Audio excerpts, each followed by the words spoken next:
Wings to Awakening, an anthology from the Pali Canon by Geoffrey de Graaf, Thanissaro Bhikkhu. We'll start with Preface, How to Read This Book. Many anthologies of the Buddha's teachings have appeared in English, but this is the first to be organized around the set of teachings that Buddha himself said found the heart of his message, the Wings to Awakening, Bodhipakkhayana Dhamma. The material is arranged in 3 parts, preceded by a long introduction. The introduction tries to define the concept of awakening so as to give a clear sense of where the wings to awakening are headed. It does this by discussing the Buddha's accounts of his own awakening, with special focus on the way in which the principle of skillful karma, in Sanskrit karma, formed both the how and the what of that awakening. The Buddha was able to reach awakening only by developing skillful karma. This is the how. His understanding of the process of developing skillful karma is what sparked the insights that constitute awakening. This is the what. With this background established, the remainder of the book focuses in detail on the wings to awakening as an expanded analysis of the how. Part 1 focuses on aspects of the principle of skillful karma that shaped the way the wings to awakening are formulated. Part 2 goes through the 7 sets that makes up the wings to awakening themselves, the 4 foundations of mindfulness, here called the 4 frames of reference, the 4 right exertions, the 4 bases of power, the 5 facilities, the 5 strengths, the 7 factors for awakening, and the Noble Eightfold Path. Part 3 reduces all the terms in the 7 sets to the 5 faculties and then deals with those faculties in detail. With the 5th and final faculty, discernment, the book concludes by returning to the what of awakening, showing how discernment focuses on the wings themselves as topics to be observed in such a way that they will spark the insights leading to total release. Thus, the organization of the book is somewhat circular. As with any circle, there are several points where the book can be entered. I would recommend 2 to begin with. The first is to read straight through the book from the beginning to the end, gaining a systematic framework for the material from parts 1 to 2, which explain why the 7 sets are organized as they are, and then focusing more on individual elements in the sets in part 3. This way of approaching the material has the advantage of giving an overall perspective on the topic before going into the details, making the role and meaning of the details clear from the start. However, this approach is the reverse of what actually happens in the practice. A practicing meditator must learn first to focus on individual phenomena in and of themselves, and then, through observation and experimentation, to discover their inner relationships. For this reason, some readers, especially those who find the discussion of causal relationships in part 1 and 2 too abstract to be helpful, may prefer to skip from the introduction straight through sections A through E to part 3 to familiarize themselves with teachings that may connect more directly with their own experience.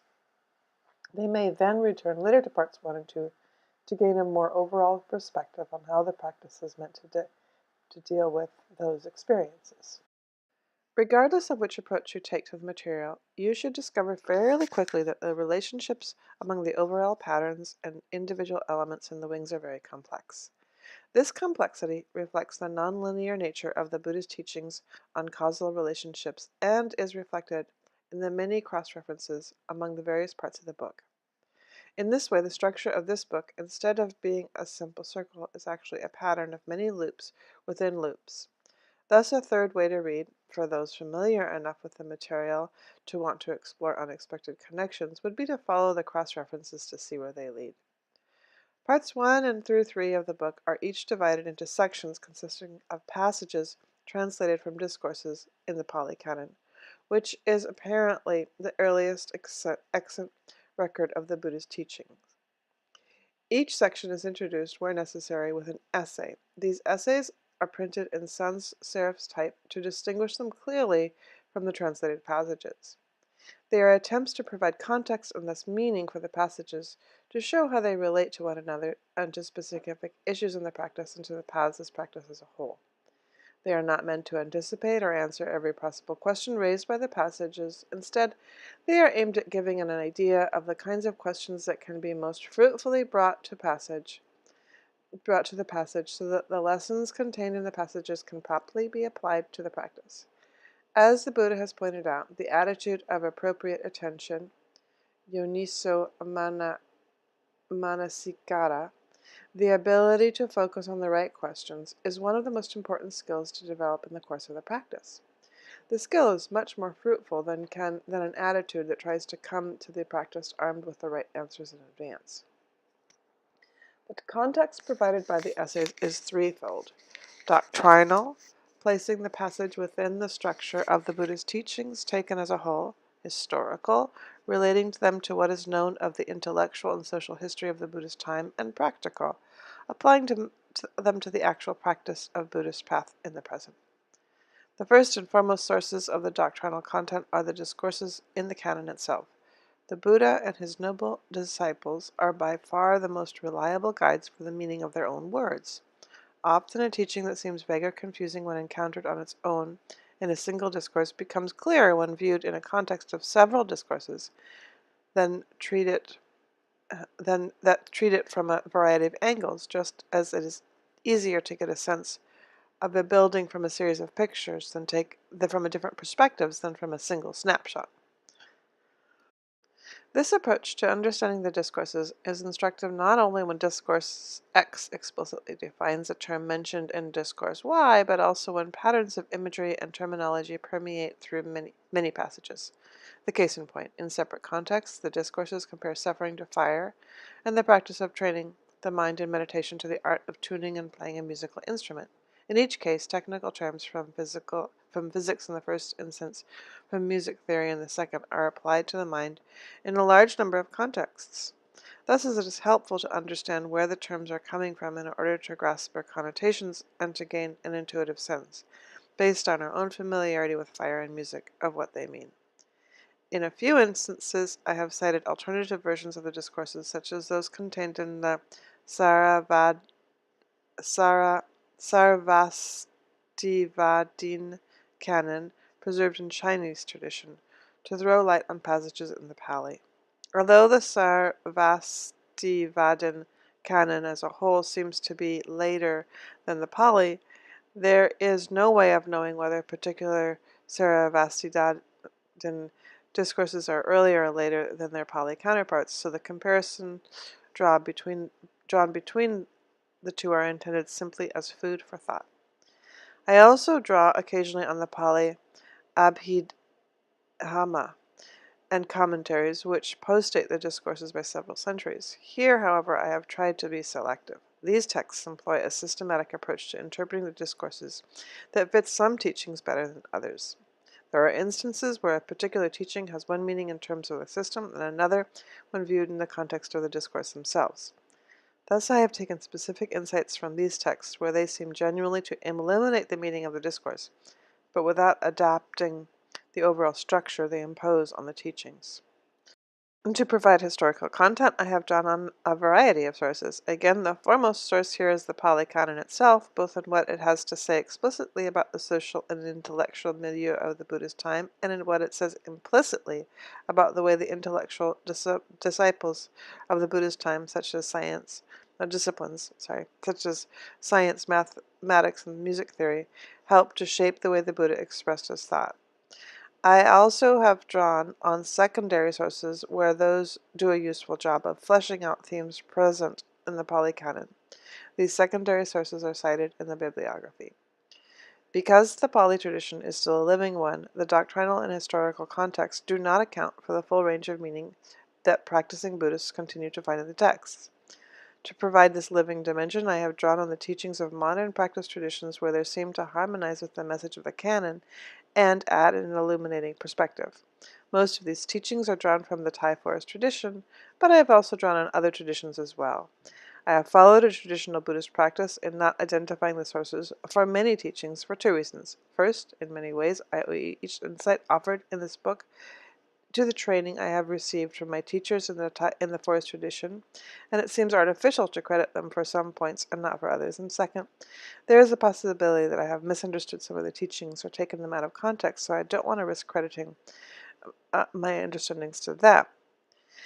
In providing a more modern context for the passages presented in this book, however, I have tried not to interpret the teachings in terms of modern psychology or sociology.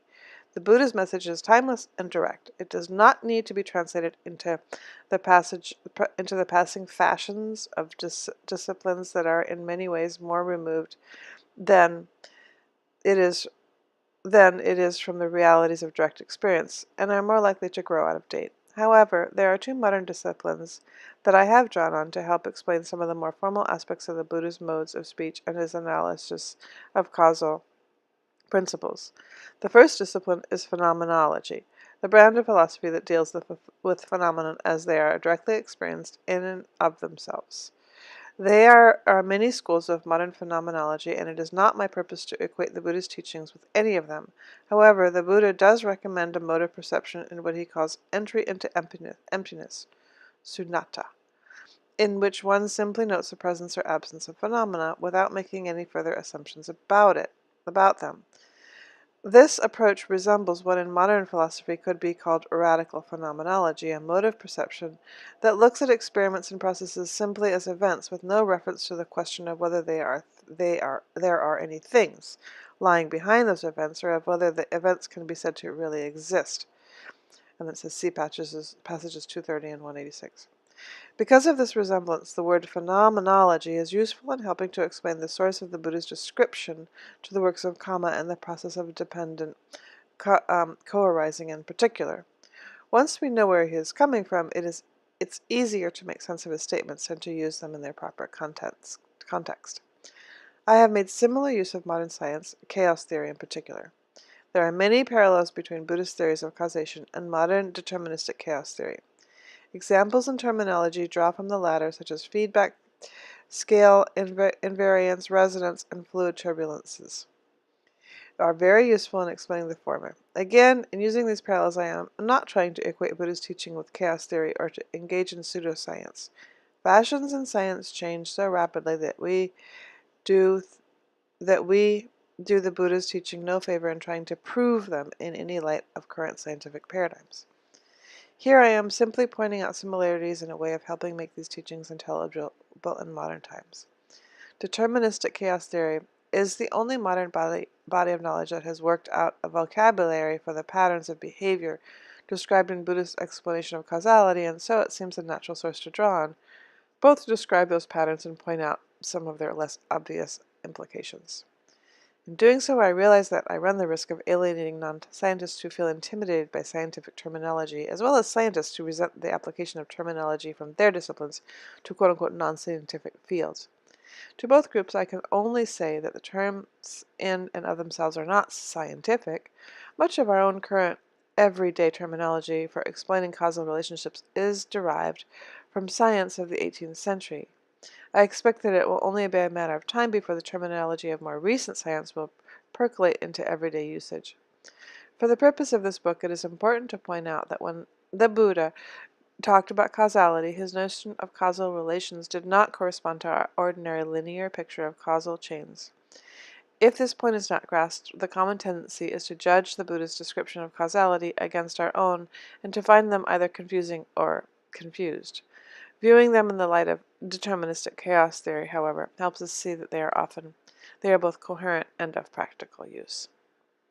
Another example of an analogy drawn from modern science is the term holographic, which I have used to describe some formulations of the Buddhist path. When a hologram is made of an object, an image of the entire object, albeit fairly fuzzy, can be made from even small fragments of the hologram. In the same way, some formulations of the path contain a rough version of the entire path, complete in each individual step. In my search for an adjective to describe such formations, holographic seemed the best choice.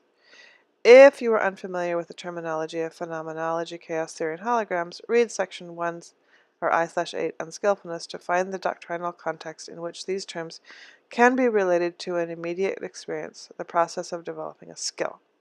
The approach of phenomenology relates to the fact that, on the night of his awakening, the Buddha focused his attention directly on the mental process of developing skillful states of mind, without referring to who or what was developing that skill, or to whether there was any sort of substratum underlying the process. Chaos theory relates to the patterns of causality that the Buddha discerned while observing this process, whereby the effects of action can in turn become causal factors influencing new action. Holography relates to his discovery that skillfulness is developed by taking clusters of good qualities already present in the mind and using them to strengthen one another each step along the way. Once these familiar reference points are understood, the abstract terms describing them should become less foreign and more helpful. In providing doctrinal historical and practical context based on the above-mentioned sources, the essays are meant to give an entry into the mental horizons and landscape of the texts they introduce. They are meant to suggest how the text may be used for their intended purpose, to eliminate obstacles to the release of the mind. Although some of the essays address controversial questions, the textual passages are not meant to prove the points made in the essays. In assembling this anthology, I first gathered and translated the passages from the canon. Only then, after contemplating what I had gathered, did I add the essays. For this reason, any reader who disagrees with the positions presented in the essays should still find the translations useful for her or his own purposes. I am painfully aware that some of the essays, especially those in Part 1, tend to overpower the material they are designed to introduce. But this is because the themes in Part 1 play a pervasive role in the Buddhist teachings as a whole. Thus, I had to deal with them in considerable detail to point out how they relate not only to the passages in Part 1, but also to themes raised in the rest of the book. Although the essays should go far forward, familiarizing the reader with the conceptual world and relevance of the textual passages, there are other aspects of the passages which might prove daunting to the uninitiated, so I would like to deal with them here. To begin with, the teachings on the wings of awakening are interrelated in very complex ways. Because books must be arranged in linear sequence, taking one thing at a time in a row, this means that no book can do justice to all the side avenues and underground passages that connect elements in one set of teachings to another. For this reason, I have organized the material in line with the order of the sets as given in the canon, but, as mentioned above, have extensively cross-referenced it for the sake of readers who want to explore connections that fall outside the linear pattern. Cross-references are given in brackets and take three forms. An example of that looks like this, and then it says dash, bracket, and then it has the statute sign, like in law. 1, 2, 3, bracket, dash, is a reference to a passage from the Pali Canon translated in this book. One that looks like this, dash, and then it has open bracket, I/E, all caps, and a close bracket, and slash, is a reference to an essay introducing a section. In this case, section E, part 3. One that looks like this, dash, open bracket, capital M, capital N 107, close bracket, dash, is a reference to a passage from the Pali Canon not translated here. Reader's note, I will not be including these when I read. The abbreviations used in these last references are explained in the abbreviations page. Many passages falling in the last category are translated in my book, The Mind Like Fire Unbound, in which case the reference will include the abbreviations MFU, followed by the number of the pages in which the passage is located in that book. My hope is that these cross-references will open up useful lines of thought to whoever takes the time to explore them. Another potential difficulty for the uninitiated reader lies in the style of the passages. The Pali Canon was, for 500 years, an entirely oral tradition. As a result, it tends to be terse in some areas and repetitive in others.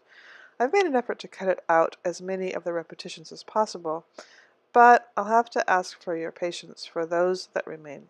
Think of them as the refrains in a piece of music. Also, when the Buddha is referring to monks doing this and that, keep in mind that his audience was frequently composed entirely of monks.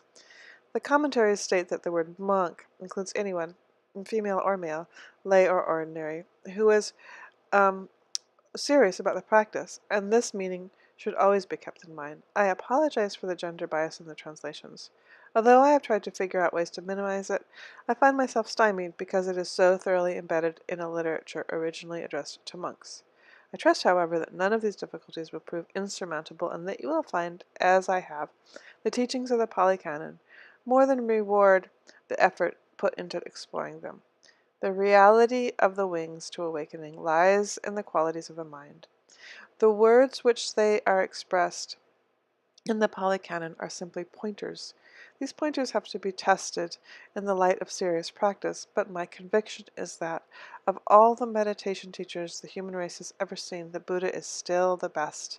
His words should be read repeatedly, reflectively, and put to test in the practice. My hope in gathering his teachings in this way is that they will give you useful insights for training the mind, so that someday you won't have to read about awakening, but you will know it for yourself. So next we have a table of the wings to awakening. So there's a bunch of different lists here, so I'll read the lists. 1. The 7 sets. The first, the 4 frames of reference. Satipatthana.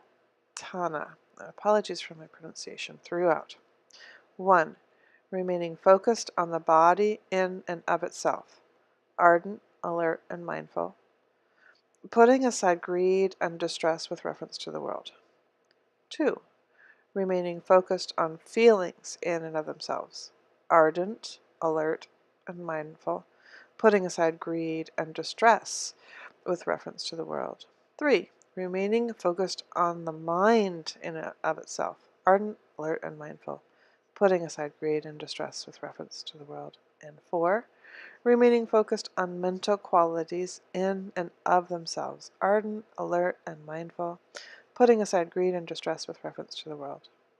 So then the second one, the 4 right exertions, Samapadama. 1. Generating desire, endeavoring, arousing persistence, upholding and exerting one's intent for the sake of the non-arising of evil, unskillful qualities that have not yet arisen. 2.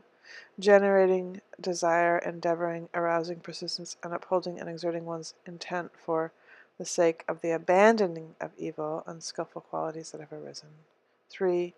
Generating desire, endeavoring, arousing persistence, upholding and exerting one's intent for the sake of the arising of skillful qualities that have not yet arisen. And 4. Generating desire, endeavoring, arousing persistence, upholding and exerting one's intent for the maintenance, non-confusion, increase, plenitude, development, and culmination of skillful qualities that have arisen. And then we have the 4 bases of power, Idhipada. 1. Developing the base of power endowed with concentration focused on desire and fabrications of exertion. 2. Developing the base of power endowed with concentrations founded on persistence and the fabrications of exertion. 3. Developing the base of power endowed with concentrations founded on intent and the fabrications of exertion. 4. Developing the base of power endowed with concentration founded on discrimination and foundations of exertion. And now we have the 5 faculties in Indriya, so the faculty of conviction, Sadhindriya, the faculty of persistence, Virendriya, the faculty of mindfulness, Satindriya, the faculty of concentration, Samadhindriya, I can't even say that, and the faculty of discernment, Panindriya, I can't say any of them. Anyway, the 5 base strengths, Bala, the strength of conviction, Sada Bala, the strength of persistence, Virya Bala, the strength of mindfulness, Sati Bala, the strength of concentration, Samadhi Bala, the strength of discernment, Panna Bala. The 7 factors of awakening, Bodhigranga. Mindfulness is a factor for awakening. Sati Sambodhi Jigharga, analysis of qualities as a factor of awakening. Dhamma Vikaya Sambodhiharanga, persistence as a factor of awakening. Viriya Sambodhyana, rapture as a faculty for awakening. Piti Sambodhyanga, serenity as a factor for awakening.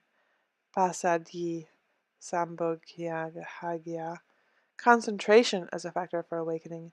Samadhi Sambodhyanga, equanimity as a factor for awakening. Upekha Sambodhyaya. And then we have the Noble Eightfold Path. Right view, samadhi, right resolve, sama sankappa, right speech, samavaka, right action, sama kamata, right livelihood, sama ajiva, right effort, sama vayama, right mindfulness, sama sati, right concentration, sama samadhi. The 7 factors of the 7 sets classed under the 5 faculties. So conviction, for conviction we have right speech, right action, right livelihood, and desire. And then for persistence we have right effort, 4 right excursions, persistence and persistence from the base of power, and persistence for a factor of awakening. For mindfulness we have the 4 frames of reference. Right mindfulness from the Eightfold Path, intent, base of power, mindfulness, factor of awakening. For concentration, we have 4 bases of power: right concentration, rapture, serenity, concentration from the factors for awakening. One was from the Eightfold Path, the other one, and equanimity. And for discernment, we have right view, right aspiration, analysis of qualities, discrimination, and equanimity. Introduction. The Wings to Awakening constitute the Buddha's own list of his most important teachings. Toward the end of his life, he stated several times that as long as the teachings in this list were remembered and put into practice, his message would endure. Thus the Wings cover, in the Buddha's eyes, the words and skills most worth mastering and passing along to others. The Buddha's Awakening. When discussing the Buddha's teachings, the best place to start is with his awakening. That way, one will know where the teachings are coming from and where they are aimed. To appreciate the awakening, though, we have to know what led to Prince Siddhartha Gautama, the Buddha before his awakening, what led him to seek it in the first place. According to his own account, the search began many lifetimes ago, but in this lifetime it was sparked by the realization of the inevitability of aging, illness, and death. In his words, I lived in refinement, utmost refinement, total refinement. My father even had lotus ponds made in our palace, one where red lotuses bloomed, one where white lotuses bloomed, one where blue lotuses bloomed, all for my sake. I used no sandalwood that was not from Varanasi. My turban was from Varanasi, as were my tunic, my lower garments, and my outer cloak. A white sunshade was held over me day and night to protect me from cold, heat, dust, dirt, and dew. I had 3 palaces, one for the cold season, one for the hot season, one for the rainy season.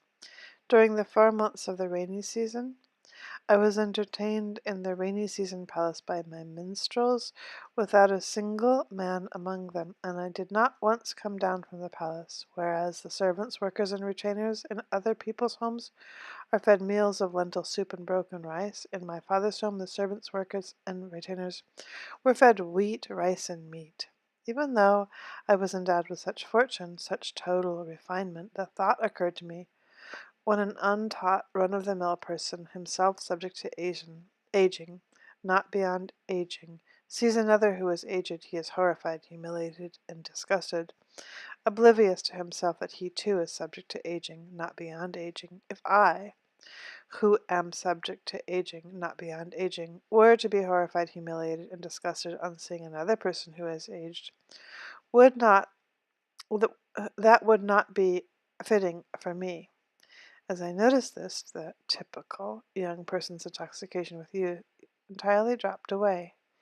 Even though I was endowed with such fortune, such total refinement, the thought occurred to me, when an untaught, run-of-the-mill person, himself subject to illness not beyond illness, sees another who is ill, he is horrified, humiliated, and disgusted, oblivious to himself that he too is subject to illness not beyond illness. And if I, who am subject to illness not beyond illness, were to be horrified, humiliated, and disgusted on seeing another person who is ill, that would not be fitting for me.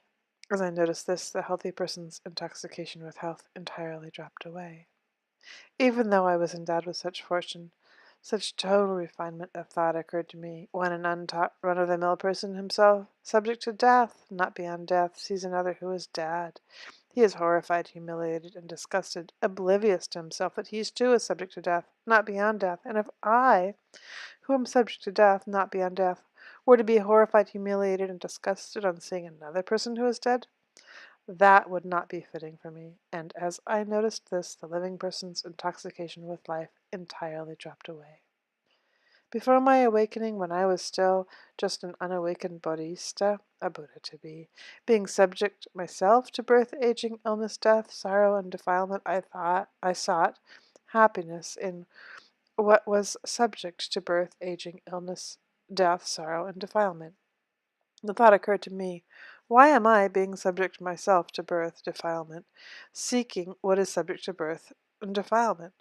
What if I were to seek the unborn, unaging, unailing, undying, sorrowless, undefiled, unexcelled security from bondage, unbinding?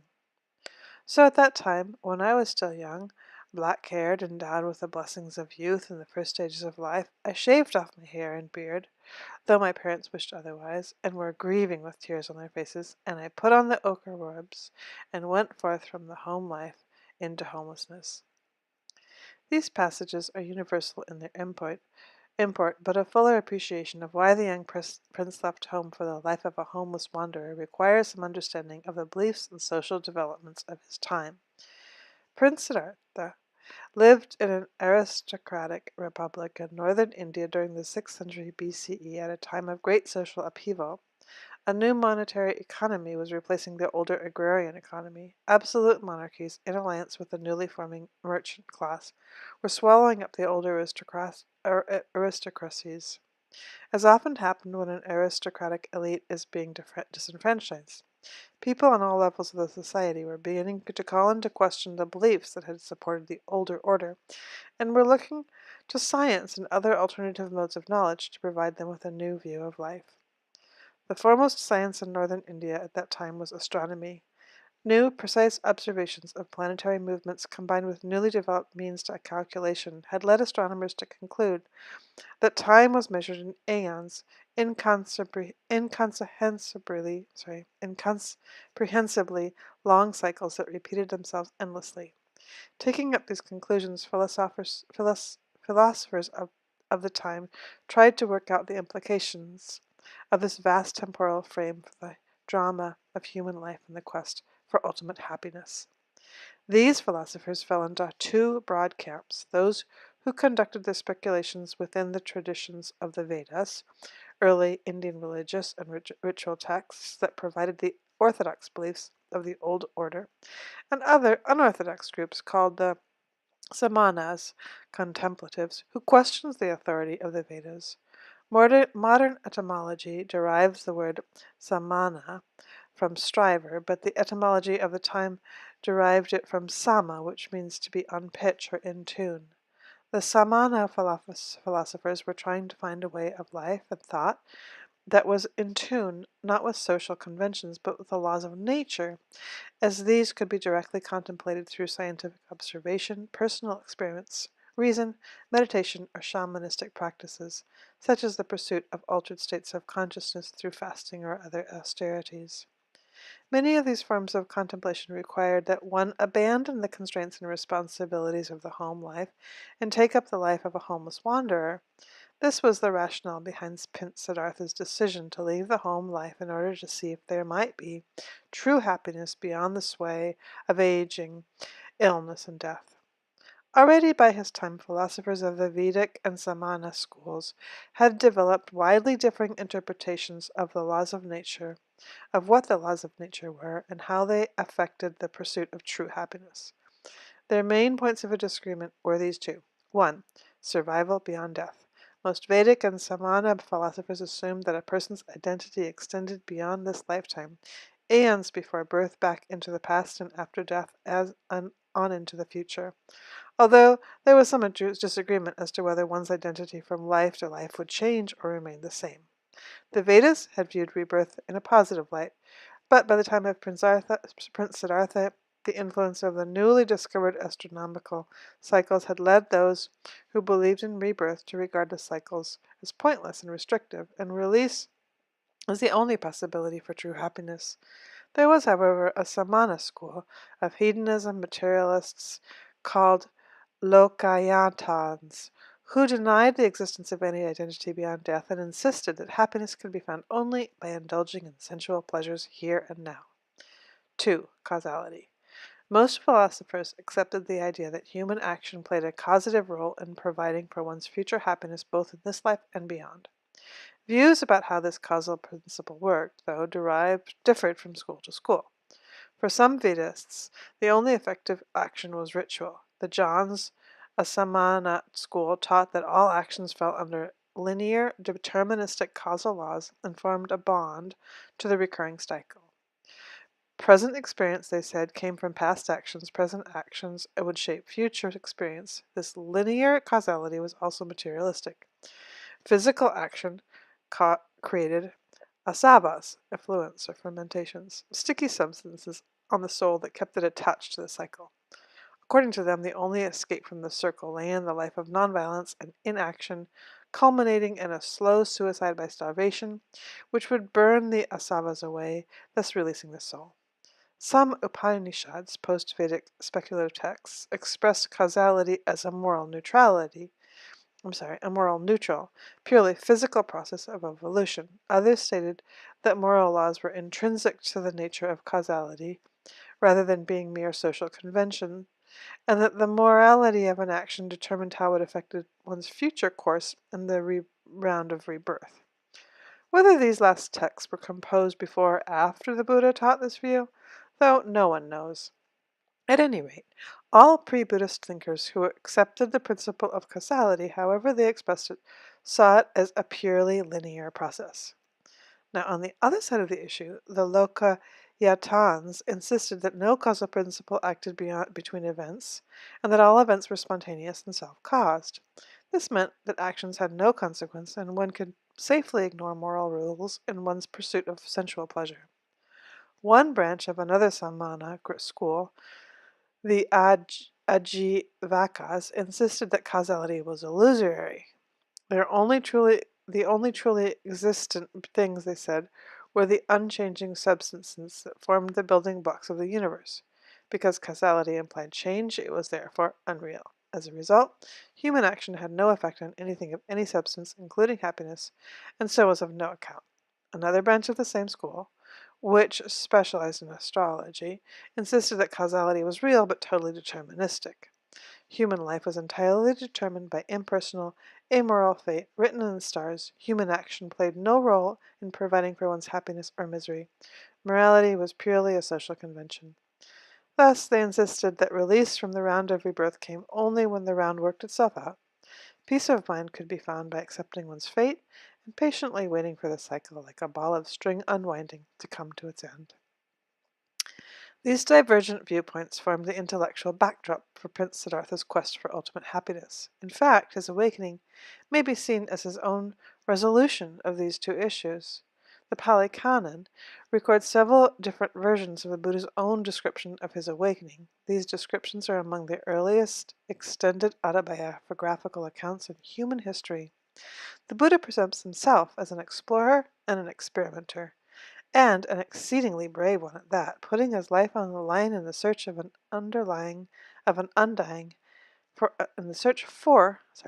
undying happiness. After trying several false paths, including formless mental absorptions and physical austerities, he happened on a path that eventually worked.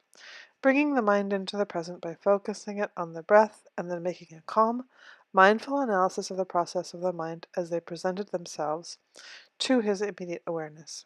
Seeing these processes as inconsistent, stressful, and not self, he abandoned his sense of identification with them. This caused them to disband, and what remained was the deathless, Amadhamma, beyond the dimension of time and space. This was the happiness for which he had been seeking. In the passage of the Pali Canon, the Buddha noticed that when he had come to realize the course of his awakening, the Buddha noted that what he had come to realize in the course of his awakening could be compared to the leaves of an entire forest. That what he taught others was like mere handful of leaves. The latter part comprised the essential points for helping others to attain awakening themselves. The part he kept back would have been useless for that purpose. Thus, when we discuss the Buddha's awakening, we must keep in mind that we know only a small sliver of the total event. However, the sliver we do know is designed to aid in our own awakening. That is the part we will focus on here, keeping the Buddha's purpose for teaching it constantly in mind. When the Buddha later analyzed the process of awakening, he stated that it consisted of two kinds of knowledge. Quote, first, there is the knowledge of the regularity of Dhamma, after which there is knowledge of unbinding. Unquote.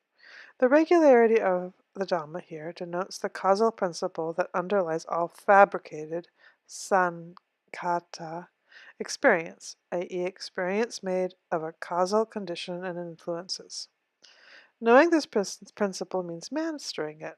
One can not only trace the course of causal process, but also escape from them by skillfully letting them disband. The knowledge of unbinding is the realization of total freedom that comes when one has disbanded the causal processes of the realm of fabrication, leaving the freedom from causal influences that is termed unfabricated. The Buddha's choice of the word unbinding, nibbana, which literally means the extinguishing of fire, derives from the way the physics of fire was viewed at his time. As fire burned, it was seen as clinging to its fuel in a state of entrapment and agitation. When it went out, it let go of its fuel, growing calm and free. Thus, when Indians of his time saw a fire going out, they did not feel they were watching extinction. Rather, they were seeing a metaphorical lesson in how freedom could be attained by letting go. The first knowledge, that of the regularity of the Dhamma, is the describable part of the process of awakening. The second knowledge, that of unbinding, though indescribable, is what guarantees the worth of the first. When one has been totally freed from all suffering and stress, one knows that one has properly mastered the realm of fabrication and can vouch for the usefulness of the insights that led to that freedom. Truth here is simply the way things work. True knowledge is gauged by how skillfully one can manipulate them. There are many places in the Pali Canon where the Buddha describes his own act of awakening to the first knowledge as consisting of three insights. 1. Recollection of past lives. 2. Insight into death and rebirth of beings through the cosmos. And 3. Insight into the ending of the mental effluence or fermentations, asava, with the mind. And in parens, as we will see below, the Buddha's awakening gave a new meaning to this term borrowed from the Jains. End parens. The first two insights were not the exclusive property of Buddhist tradition. Shamanistic traditions throughout the world have been reported seers who have had similar insights. The third insight, however, went beyond shamanism into phenomenology of the mind, i.e., a systematic account of phenomena as they are directly experienced. The insight was exclusively Buddhist, although it was based on the previous two. Because it was multifaceted, the canon describes it from a variety of standpoints, stressing different aspects as they apply to specific contexts. In the course of this book, we too will explore specific facets of this insight from different angles. Here we will simply provide a general outline to show how the principle of skillful karma underlay the main features of this insight. The Bodhisattva's realization in his second insight that karma determines how beings fare in the round of rebirth caused him to focus on the question of karma in his third insight. And because the second insight pointed to the right and wrong views as the factors determining the quality of karma, he looked into the possibility that karma was primarily a mental process rather than a physical one, as the Vedists and Jans thought. As a result, he focused on the mental karma that was taking place at the very moment in his mind to understand the process more clearly. In particular, he wanted to see if there might be a type of right view that, instead of continuing the round of rebirth, would bring release from it. To do this, he realized that he would have to make his powers of discernment more skillful. This meant the process of developing skillfulness would have to be the karma that he would observe. Now, in the process of developing a skill, two major assumptions are made: that there is a causal relationship between acts and the results, and that good results are better than bad. If these assumptions were not valid, there would be no point in developing a skill. The Bodhisattva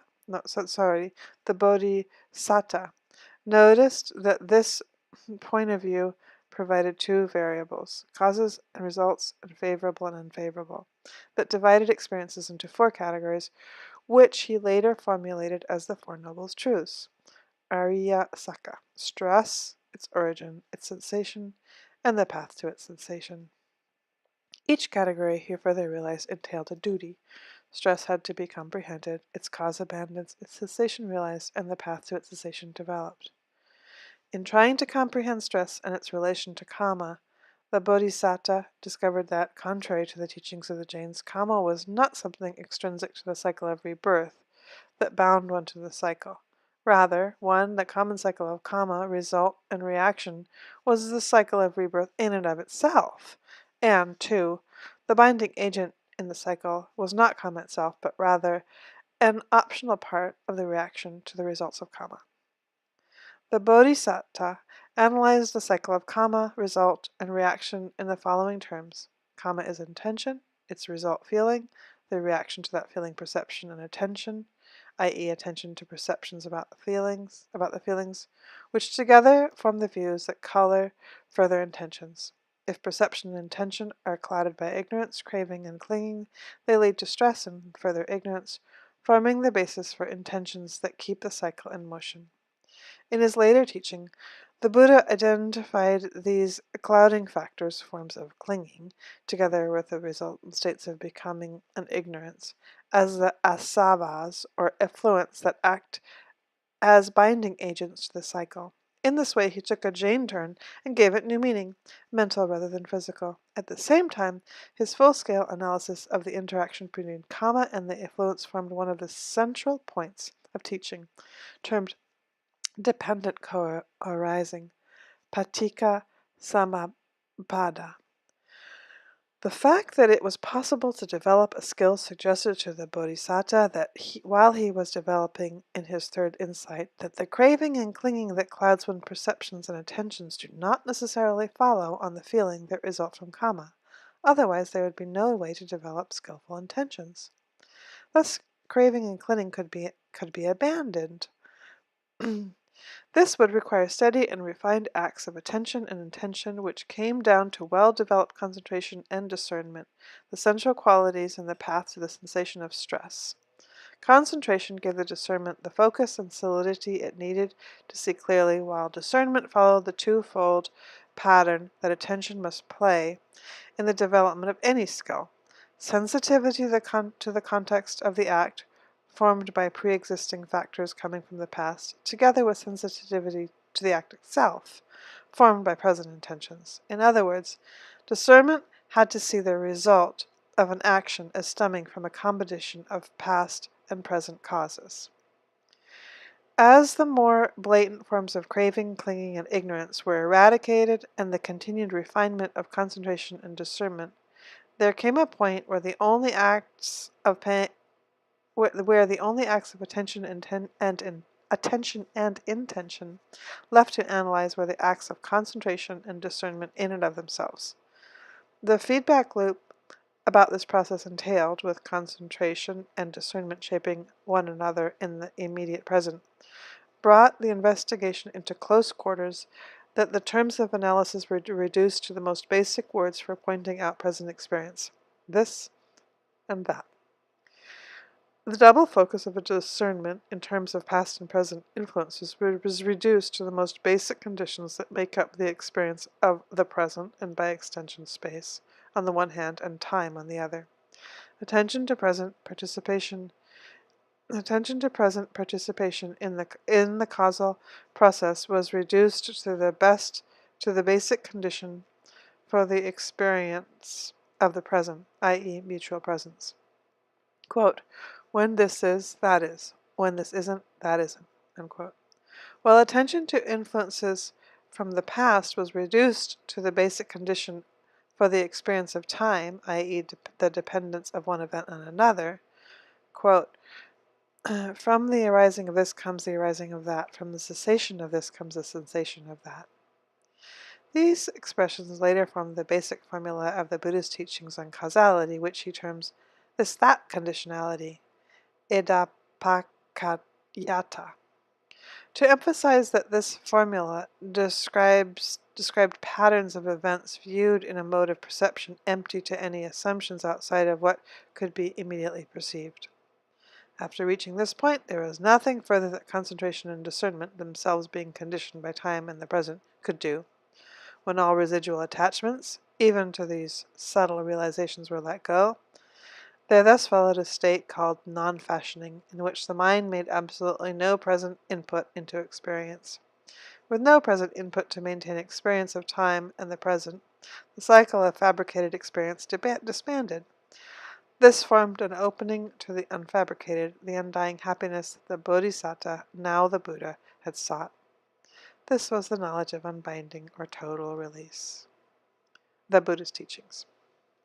The texts say that the Buddha spent a total of 49 days after his awakening, sensitive to the bliss of release, reviewing the implications of the insights that had brought about his awakening. At the end of this period, he thought of teaching other living beings. At first, the subtlety and complexity of his awakening made him wonder if anyone would be able to understand and benefit from his teachings.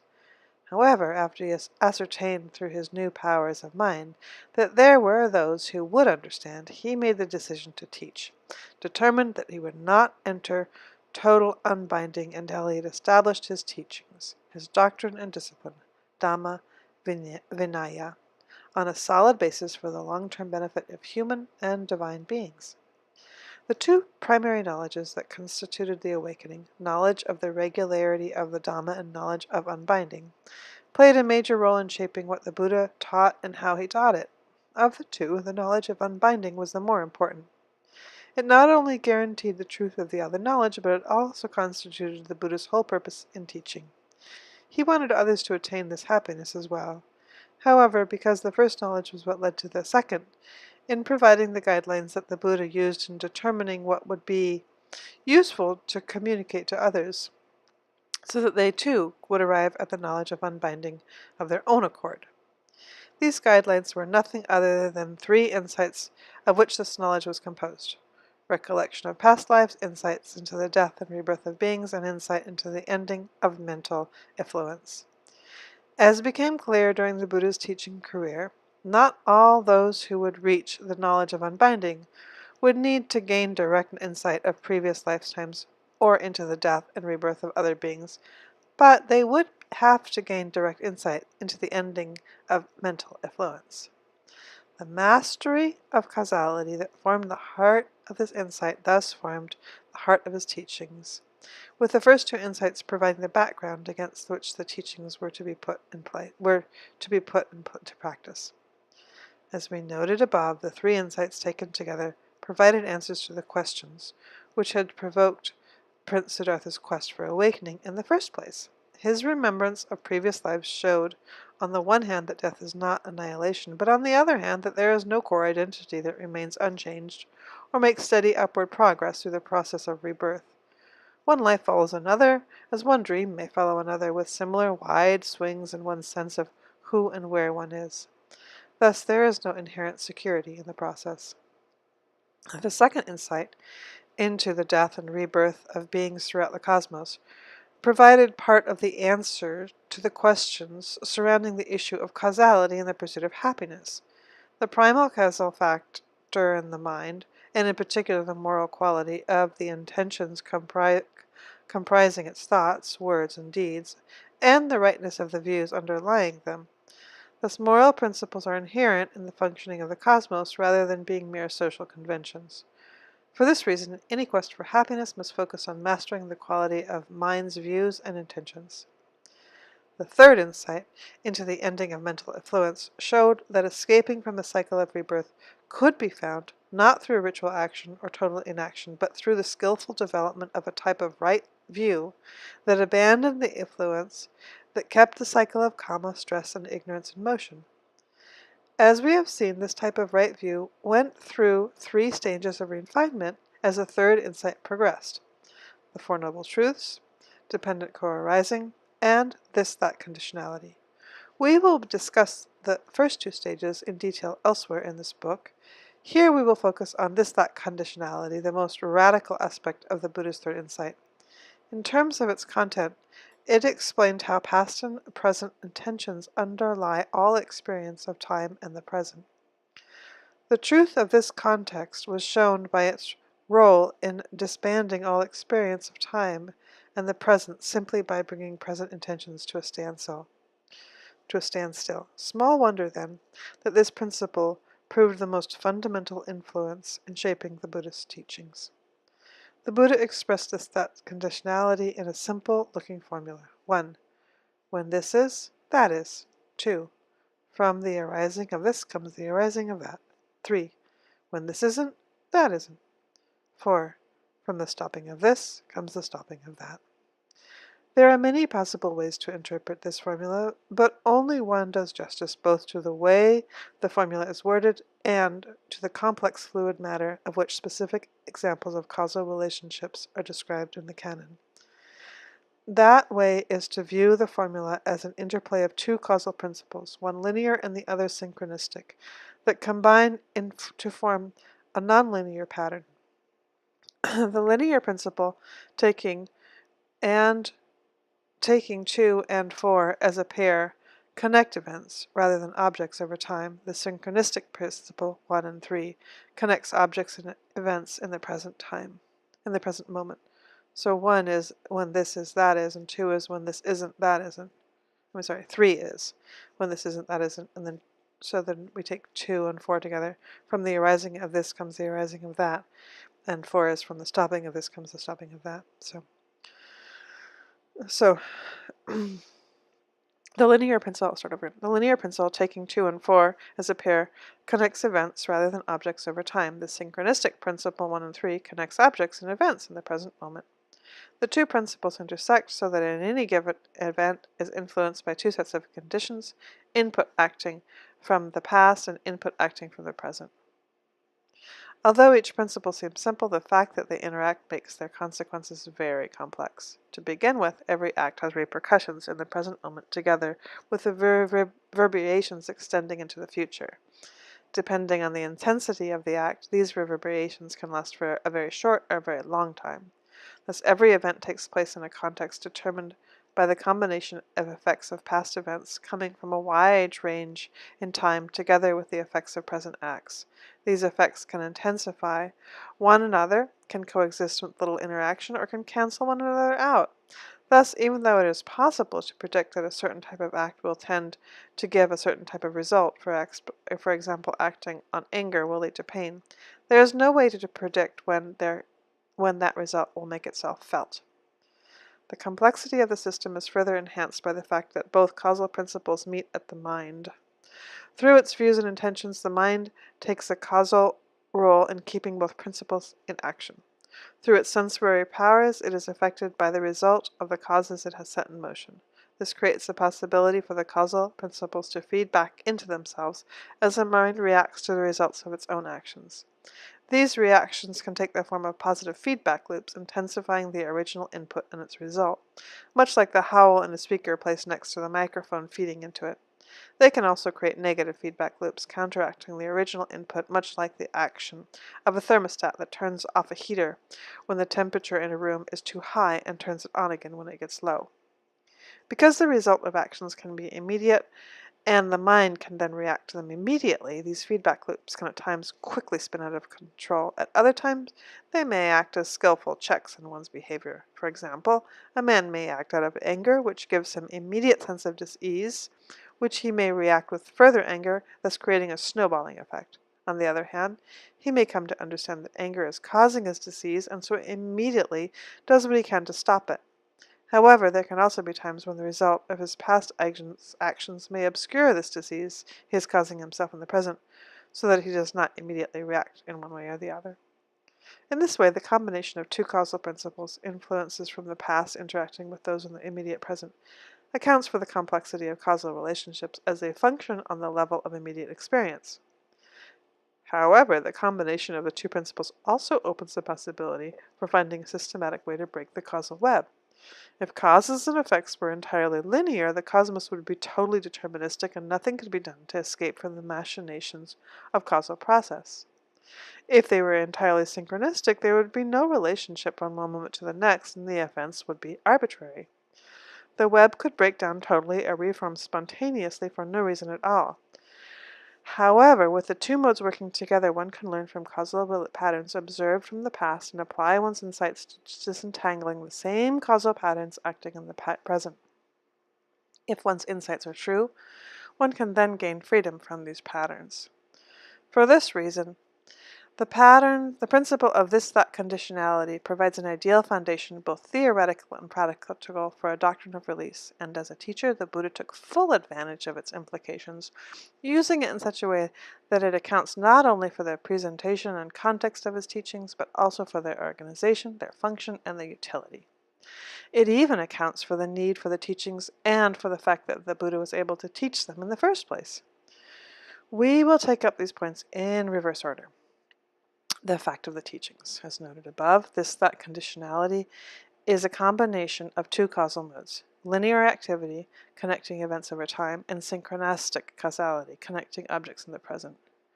The fact that the causal principle was not totally linear accounts for the fact that the Buddha was able to break the causal circle as soon as he had totally comprehended it, and did not have to wait for all his previous karmas to work itself out. The fact that the principle was not totally synchronistic, however, accounts for the fact that he survived his awakening and lived to tell about it, although his actions created no new karmic results after his awakening. He continued to live and teach under the influence of the karma he had created before his awakening. Finally passing away only when those karmic influences totally worked themselves out. Thus, the combination of the two patterns allowed for an experience of the unfabricated that could be survived, opening the opportunity for the Buddha to teach others about it before his total unbinding. The need for the teachings. This-that conditionality, even though it can be expressed in a simple formula, is very complex in its working out. As a result, the conditions of time and the present are bewildering to most people. This is particularly true in the process leading up to suffering and stress. As Statute 189 states, beings react to suffering in two ways: bewilderment and a search for a way out. If the conditions for suffering were not so complex, it would be the result of a simple, regular process that would be not so confusing. People would be able to understand it without any need for outside teachings.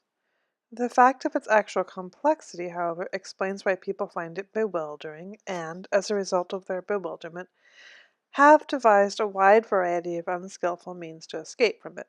Recourse to such external means as magic, ritual, revenge, and force, and to such internal means as denial, repression, self-hatred, and prayer.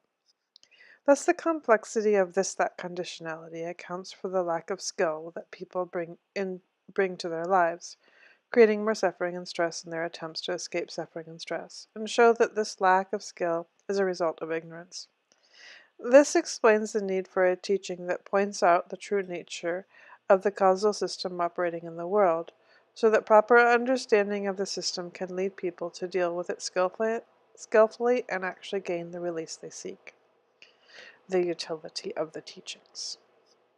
The fact that this-that conditionality allows for causal input from the present moment means that the causal process is not totally deterministic. Although linear causality places restrictions on what can be done and known in any particular moment, synchronistic causality allows some room for free will. Human effort can thus make a difference in the immediate present. At the same time, the fact that the principle of this-that conditionality is expressed in impersonal terms means that the Buddha's insights did not depend on any power particular to him personally. As he noted in recounting his experience, the realizations he attained were much the same that anybody or anyone who developed the mind to the same pitch of heedfulness, ardency, and resolution, and then directed it to the proper task would be able to attain them as well. For this reason, the act of teaching would not be futile, because the mental qualities needed for the task of awakening were available to other people who would have the freedom to develop them if they wanted to. The function of the teachings, as chaos theory has shown in graphic terms, any causal system that contains 3 or more feedback loops can develop into incredible complexity, but small, well-placed changes in input tipping the balance from complex order to seeming chaos, or from chaos to order in the twinkling of an eye.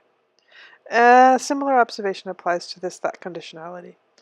Given the inherent complexity and instability of such a system, a simple description of it would be futile. The complexity would boggle the mind, and the instability would ensure that any such description would not be helpful for long. At the same time, the instability of the system makes it imperative for anyone immersed in such a system to find a way out, for instability threatens any true chance for lasting peace or happiness. The complexity of the system requires that one find a reliable analysis of the sensitive points in the system and how they can skillfully manipulated in a way that brings the system down from within. All of these considerations play a role in determining the function for which the Buddha designed his teachings. They are meant to act as a guide to skillful ways of understanding the principles underlying the causal system, and to skillful ways of manipulating the causal factors so as to gain freedom from them. The concept of skillful and unskillful thoughts, words, and deeds thus plays a central role in the teachings. In fact, the teachings themselves were meant to function as skillful thoughts through the goal of awakening. The Buddha was very clear on the point that he did not mean for his teachings to become a metaphysical system or for them to be adhered to simply for the sake of their value truth. He discussed metaphysical topics only when they could play a role in skillful behavior. Many metaphysical questions, such as whether or not there is a soul or self, whether or not the world is eternal, whether or not it is infinite, etc., he refused to answer on the grounds that they were either counterproductive or irrelevant to the task at hand, that of gaining escape from the stress and suffering inherent in time and the present. Although Buddha insisted that all of his teachings were true, none of his skillful means were useful fictions. They were to be put aside when one had fully benefited from putting them into practice. In his teachings, true but conditioned knowledge is put into service in an unconditioned goal, a release so total that no conditioned truth can encompass it. Because a meditator has to use causal factors in order to disband the causal systems, he has to make use of factors that eventually have to be transcended. This pattern of developing qualities in the practice that one must eventually let go as one attains the unfabricated is common throughout the Buddha's teachings. Eventually, even skillfulness itself has to be transcended. The organization of the teachings, the fact that the causal system contains many feedback loops, means that a particular causal connection, either one that continues a system or one that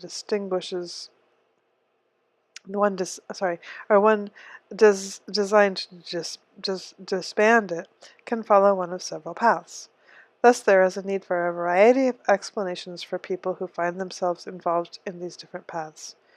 This need explains the the topical organization of the Buddha's teachings in his discourses.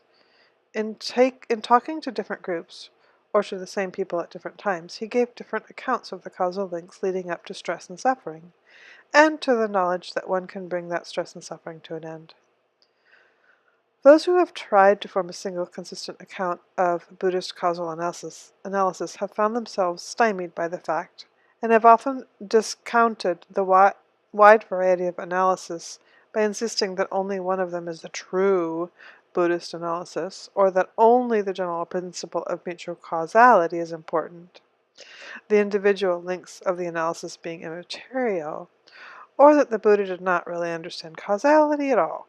None of these positions do justice to the Buddha's skill as a teacher of this person and that, and each caught at different junctures in the feedback loops of that conditionality.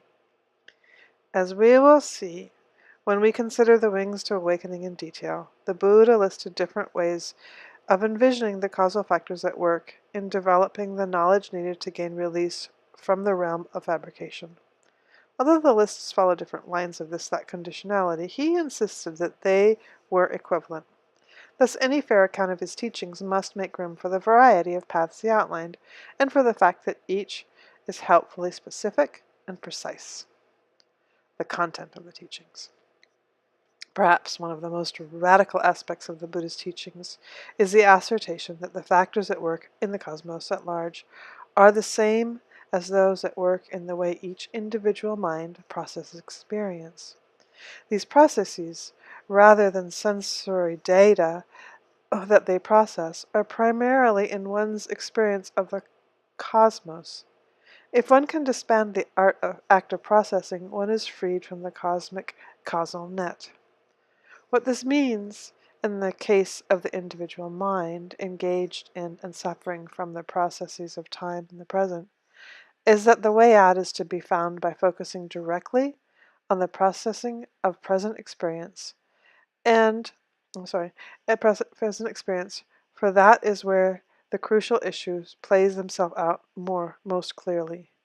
Here and now is where everything important is happening, not there and then.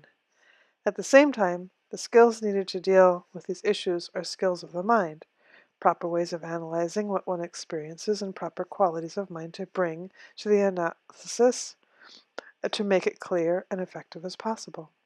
This boils down to the proper frame of reference, the proper quality of awareness, and the proper mode of analysis.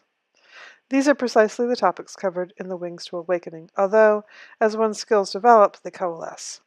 The quality of awareness itself becomes the frame of reference and the object to which the analysis is applied. The presentation of the teachings. Because the Buddha's listeners were already caught in the midst of the web of that conditionality, he had to present his message in a way that spoke to their condition. This meant he had to be sensitive both to the linear effects of past karma that might either prevent or support the listener's ability to benefit from the teachings, and to the listener's current attitudes and concerns. A person whose adverse past karma prevented awakening in this lifetime might benefit from a more elementary teaching that would put her or him in a better position to gain awakening in a future lifetime. Another person's past karma might open the possibility for awakening in this lifetime, but her or his present attitude might have to be changed before she or he was willing to accept the teachings.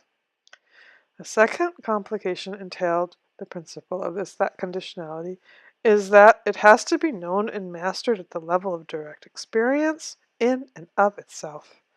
This mastery is thus a task that each person must do for herself or himself. No one can master direct experience from anyone else.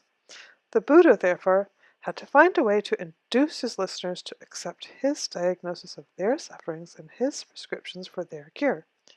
He also had to convince them to believe in their own ability to follow the instructions and obtain the desired results. To use a traditional Buddhist analogy, the Buddha was like a doctor who had to convince his patients to administer a cure to themselves, much as a doctor has to convince his patients to follow his directions in taking medication, getting exercise, changing their diet and lifestyle, and so forth. The Buddha had an additional difficulty, however, in that his definition of health, unbinding, was something that none of his listeners had yet experienced for themselves. Hence, the most important point of his teachings was something that his listeners would have to take on faith. Only when they had seen the results of putting the teachings into practice for themselves would faith no longer be necessary. Thus, for every listener, faith in the Buddha's awakening was a prerequisite for advanced growth in his teachings. Without faith in the fact that the Buddha's knowledge of unbinding, one could not fully accept his prescription. Without faith in the regularity of the Dhamma,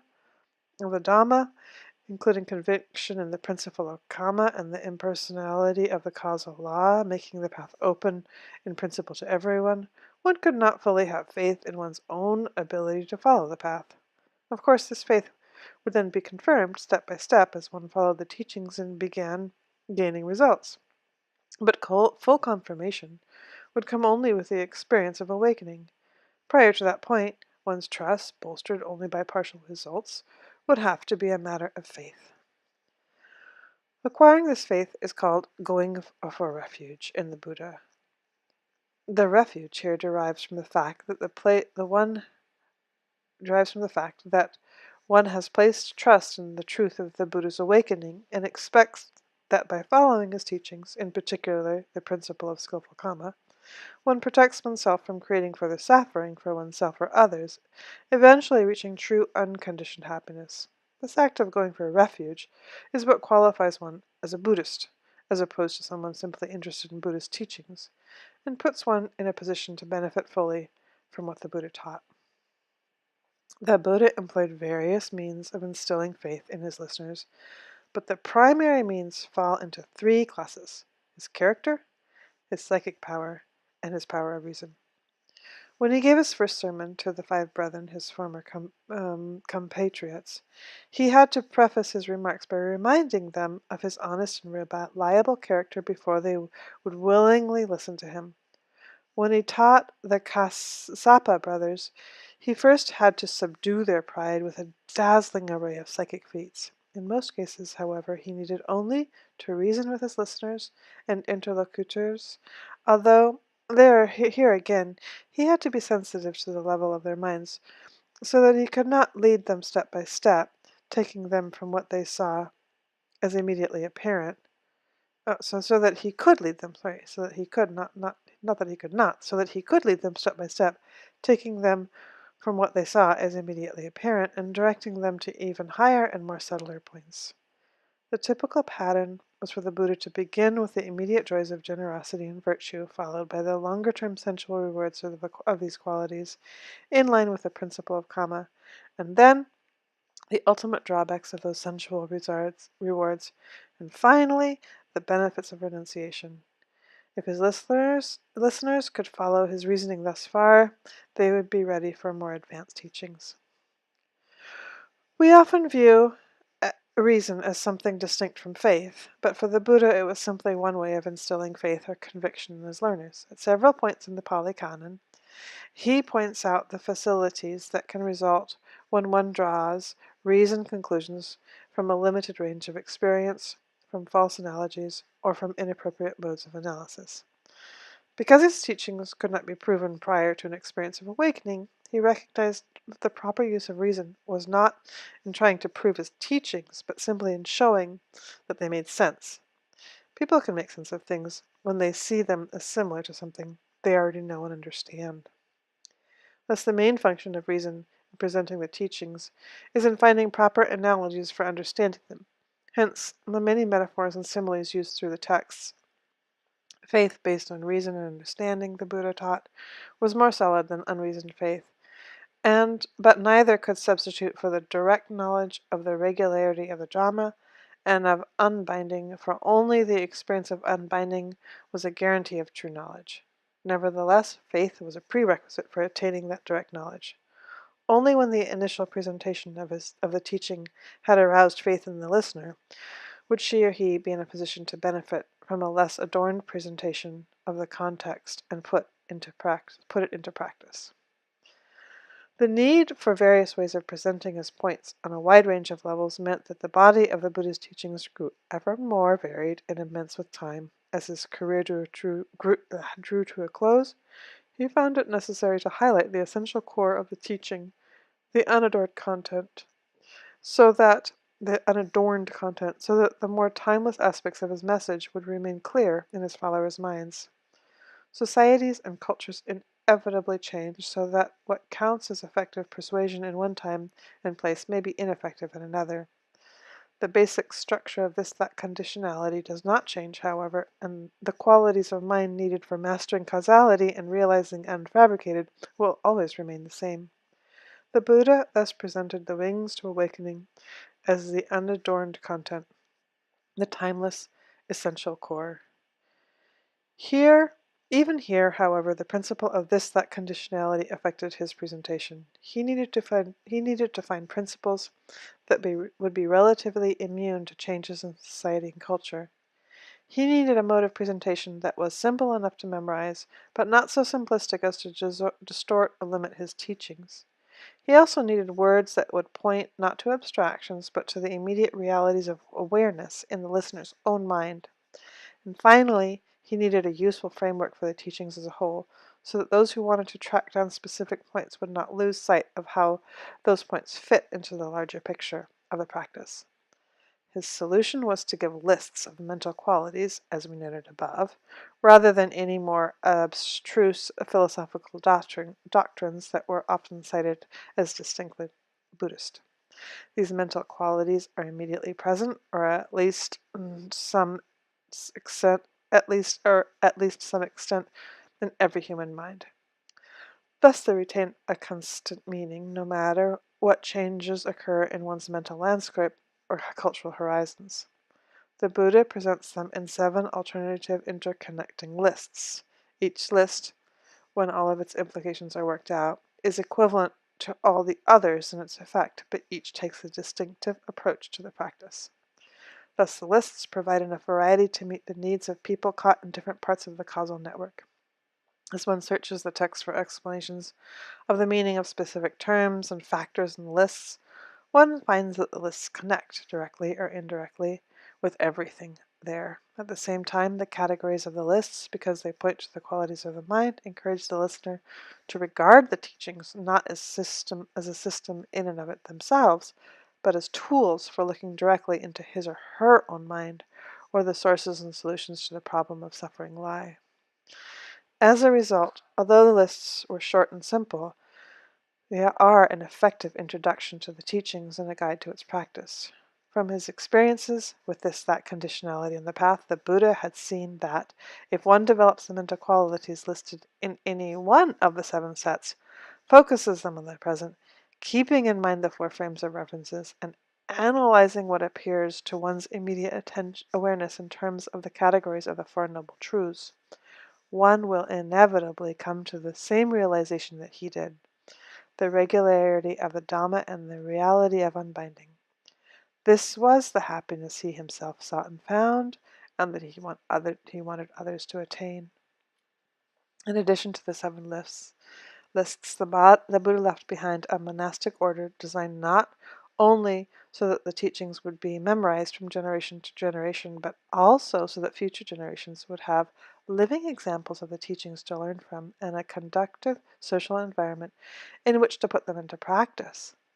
The environment was intended as a gift not only for those who would ordain, but also for those lay people who associated with the order, taking the opportunity to develop their own generosity, morality, and mindfulness in the process. Associating with others who are following a sensitive, disciplinary code forces one to become more sensitive and disciplined oneself. Although our concern in this book is with the Dhamma, or the teachings of the wings of awakening, we should not forget the Buddha named his teaching Dhamma Vinaya. The Vinaya was a set of rules and regulations he established for the smooth running of the order. Dhamma is the primary member of the compound, but the Vinaya forms the context that helps keep it alive. They meet in a common focus on the factor of intention. The Vinaya uses its rules not only to foster communal order, but also to sensitize individual practitioners to the element of intention in their actions. The Dhamma then makes use of the sensitivity as a means of fostering the insights that lead to awakening. After he placed the Dhamma Vinaya on a sure footing, the Buddha passed away into total unbinding. This event has provoked a great deal of controversy within and without the Buddhist tradition, some people saying that if the Buddha were truly compassionate, he should have taken repeated rebirths so that the rest of the humanity would continue to benefit from the excellent qualities he had built up in his mind. His total unbinding, however, can be seen as one of his greatest kindness to his followers. He showed by example that although the path to true happiness entails generosity and kindness to others, the goal of the path needs no justification in terms of anything else. The limitless freedom of unbinding is a worthy end for its own sake. Society's usual demand that people must justify their actions by appeal to the continued smooth functioning of society or the happiness of others has no sway over the innate worth of this level. The Buddha made use of the karmic residual remaining after his awakening to make a free gift of the Dhamma Vinaya to all who care about genuine happiness and health. But when those residues were exhausted, he took the noble way of true health as an example and challenge to us all. Thus the Dhamma Vinaya can be seen as the Buddha's generous gift to posterity. The rules of the Vinaya offer an environment for practice, and while the wings to awakening are an invitation and a guide to that practice leading to true happiness.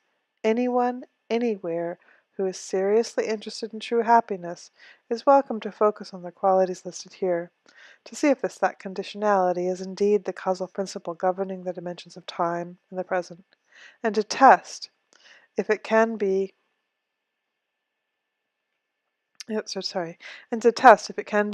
mastered in a way that leads to the promised result, freedom transcending those dimensions, totally beyond measure and unbound. Wings to Awakening Part 1, Basic Principles. The contents are skillfulness, and then comma, and the ending of comma. A. Skillfulness. The Buddhist teachings, like the principles they describe, are interrelated in complex ways. It is difficult to point out any one teaching that underlies everything else, as all the teachings are mutually dependent. Nevertheless, there are a number of possible entry points into their pattern, and one of these points is the Buddha's observation that it is possible to master a skill. Unlike many of his contemporaries and many thinkers before and since, the Buddha did not try to reason from abstract principle down to direct experience. As we noted in the introduction, the Buddha's contemporaries were influenced by the premier science of their time, astronomy, in the way that they viewed experience, and it is easy to see prejudices derived from astronomy at work in their thought, that the universe is composed of discrete bodies acting in line with regular linear causes, and the human knowledge of these processes has no impact on the way they behave. These prejudices, when applied to human experience, result in what the Buddha called theories of being, or what we today would call the theories of order, that the processes of the universe can be totally explained in terms of physical principles that follow linear and causal patterns unaffected by human intervention. The various conclusions that developed out of this approach differed primarily in how one's soul, viewed in various ways either as a discrete thing or as a more abstract principle, was to look for release from this vast cosmic machine. Some insisted that action was illusory, others that action was real but totally determined by fixed rules, serving only to bind one to the impersonal cycle. In reaction to the theories of being, the Lokahayantans proposed a theory of non-being or absolute chaos that, like all reactionary ideologies, was defined largely by what it denied. Although it admitted the primacy of the physical universe, it denied that any causal laws operated in the observable human level. Everything the Lokayatans said was totally spontaneous, random, and chaotic. No personal souls were observable, and thus human identity was composed only of temporary conjunction of elements that made up the body, terminating with these elements separated at death. In a manner typical of his approach to the problems, the Buddha avoided both sides of this argument by focusing directly on the level of immediate experience and exploring the implication of truths that both sides overlooked. Instead of fixing on the content of views expressed, he considered the actions of those who were expressing the views. The logic either of total determinism or of total chaos must end in the conclusion that purposeful action is pointless. And yet, adherents of both schools continued to act in purposeful ways. The fact that each side advanced an interpretation of reality implied that both agreed that there were skillful and unskillful ways of approaching truth, for each insisted that the other used unskillful forms of observation and argumentation to advance its views. Thus the Buddha looked directly at skillful action in and of itself, working out its implication in viewing knowledge itself as a skill, rather than as a body of facts, and found that these implications carried him all the way to release. We have already touched on how implications drawn from the fact of skillful action shaped the major outlines of the Buddha's teachings. It will be useful to review these implications here. To begin with, the fact that skills can be developed implies that action is not illusory and that it actually gives results. Otherwise, there would be no such thing as skill, for no action would be more effective than any other. The fact of skillfulness also implies that some actions are preferable to others, for otherwise there would be no point in trying to develop skills. In addition, the fact that it is possible to learn from mistakes in the course of developing a skill, so that one's future actions may be more skillful, implies that the cycle of action, result, and reaction is not entirely deterministic, and that acts of perception, attention, and intention can actually provide new input as the cycle goes through successive turns. The important element in this input is attention. Anyone who has mastered a skill will realize that the process of attaining mastery requires attention to three things. 1. To pre-existing conditions. 2. To what one is doing in relation to those conditions. And 3. To the results that come from one's actions. This threefold focus enables one to monitor one's actions and adjust them accordingly. In this way, one's attention to conditions, actions, and effects allows the result of an action to feed back into future actions, thus allowing for refinement in one's skill. By working out the implications of these requirements, the Buddha arrived at the principle of this-that conditionality, in which multiple feedback loops, sensitive to pre-existing conditions, to present input, and to their combined outcomes, account for the incredible complexity of the world of experience in a very similar way to that of modern theories of deterministic chaos. In this sense, even though that conditionality may seem somewhat alien when viewed in the abstract, it is actually a very familiar but overlooked assumption that underlies all conscious purposeful action. The Buddha simply explored the implications of this assumption much further than anyone else, all the way to the disbanding of space-time and the present, together with their inherent stress. These implications of the fact of skillfulness account for the main framework of the Buddhist doctrine as expressed in the teachings of the Four Noble Truths, dependent co-arising, and that conditionality. While other facets of skillful action also account for more detailed points within this framework. For instance, the Buddha's exploration of stress and its origination in the light of skillful action provided the analysis of mental and physical events, name and form, nama-rupa, that played a central role in the second noble truth as expressed in terms of dependent co-arising. The first lesson of skillfulness is that the essence of the action lies in the intention motivating it. An act motivated by the intention for greater skillfulness will give results different from those of an act motivated by greed, aversion, or delusion. Intention, in turn, is influenced by the appropriateness or inappropriateness of the act of intention to one's circumstances. The less an act of attention is clouded by illusion, the more clearly it will see things in appropriate terms. The combination of attention and intention in turn determines the quality of the feeling and physical events that result from the act. The more skillful the action, the more refined the feelings and physical events that result. Perceptions arise with regard to those results, some more appropriate than others. The active attention selects which ones to focus on, thus feeding back into another round in the cycle of action with all its inherent instabilities and uncertainties. Underlying the entire cycle is the fact that all its factors are in contact with consciousness. This constellation of factors came to form the central causal connection in one of Buddha's most basic formulations of dependent co-arising, in which the mutual dependence of name, quote-unquote name, attention, intention, feeling, perception, and contact, and form, physical events, on the one hand, and consciousness on the other, accounted for the arising of all stress. The interplay of name, form, and consciousness also plays a role in the formation of the third and fourth Noble Truths, providing an answer to the quandary of how the stress and suffering inherent in the cycle of action can be ended.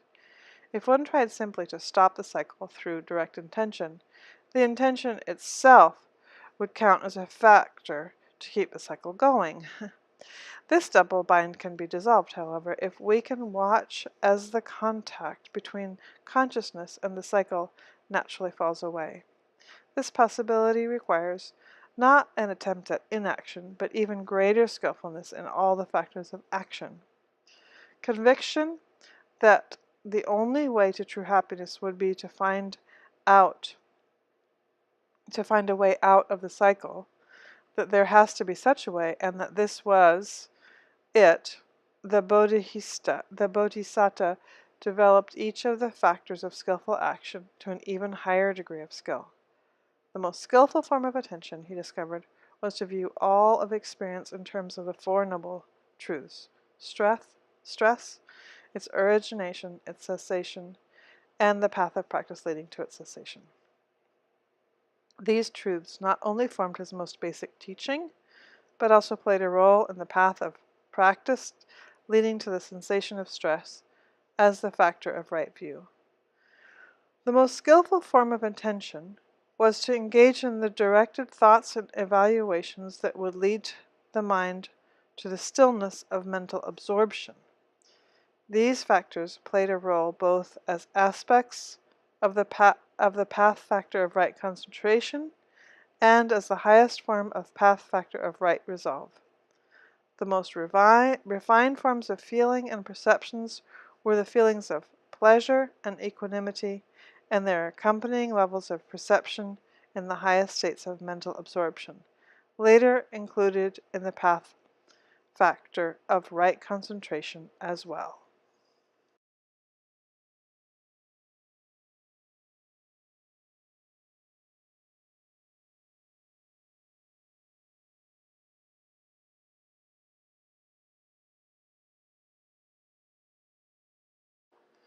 The wings to awakening, as alternative expressions of the path to the cessation of stress, are also shaped by the implications of the facts of skillfulness. These implications account directly for the main factors in the wings, the qualities of equanimity, concentration, and discernment that are needed to develop skillfulness, and indirectly for all the other qualities on which these qualities depend. As expressed in the nonlinear pattern of this-that conditionality, these implications also account for the way in which the factors in the wings must act as supports for one another in a pattern of mutual feedback. And in the most general terms, the fact that skillfulness leads ultimately to a dimension where skillfulness is transcended accounts for a paradoxical dynamic common to all seven sets that form the wings. The meditator must intentionally make use of qualities from which she or he wants to escape, gaining familiarity with them in the course of mastering them to the point where they are naturally stilled. There the transcendent paths and their fruitions take over. This is the sense in which even the path of right practice must eventually be abandoned, but only after it has been brought to the culmination of its development. Many people have misunderstood this point, believing that the Buddha's teachings are not on non-attainment require that one relinquish one's attachments to the path of practice as quickly as possible. Actually, to make a show of abandoning the path before it is fully developed is to abort the entire practice. As one teacher has put it, a person climbing up to a roof by means of a ladder can let go of the ladder only when safely on the roof. In terms of the famous raft simile, one abandons the raft only after crossing the flood. If one were to abandon it mid-flood, to make a show of going spontaneously with the flow of the flood's many currents, one could drown. When the factors of the path are mutually brought to a state of consummation, however, there occurs a point of equipoise called non-fashioning, atamayata, in which their contact with consciousness, still fully consciousness, naturally becomes disengaged. In terms of chaos theory, this compares to the point of resonance, where the equations defining a nonlinear system interact in such a way that one of their members is divided by zero, meaning that anything entering such a point would be undefined in terms of the system, and so released. The moon, for instance, if it entered one of the resonances in the combination gravitational fields of the Earth and the Sun, would be freed from its orbit around both, just as the forces of gravity would be required to bring the moon to this freedom from gravity.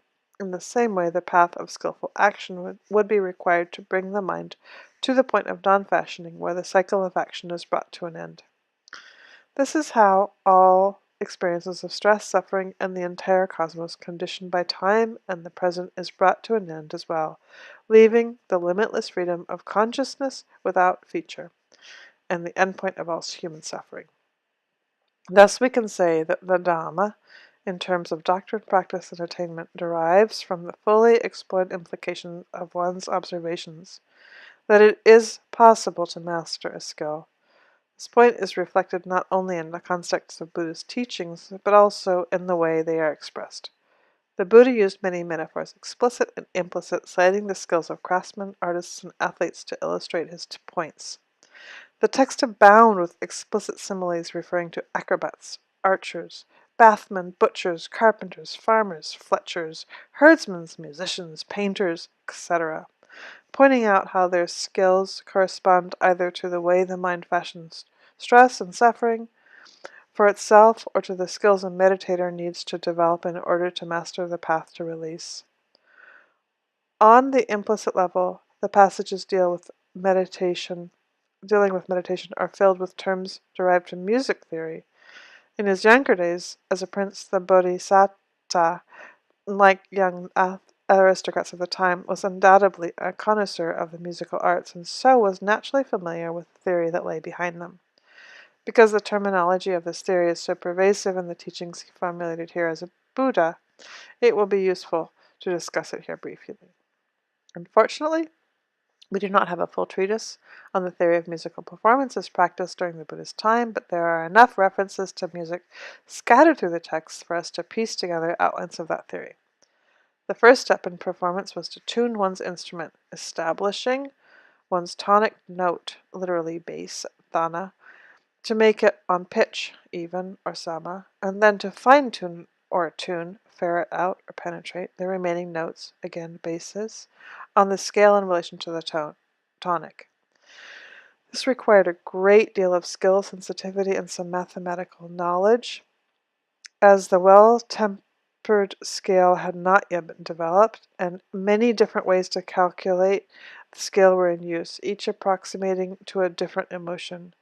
The musician then picked up a theme, nimitta, of the composition. This theme functioned in several ways, and thus the word theme carried several meanings. On the one hand, it was the essential message of the piece, the image or impression that the performer wanted to leave in the listener's mind.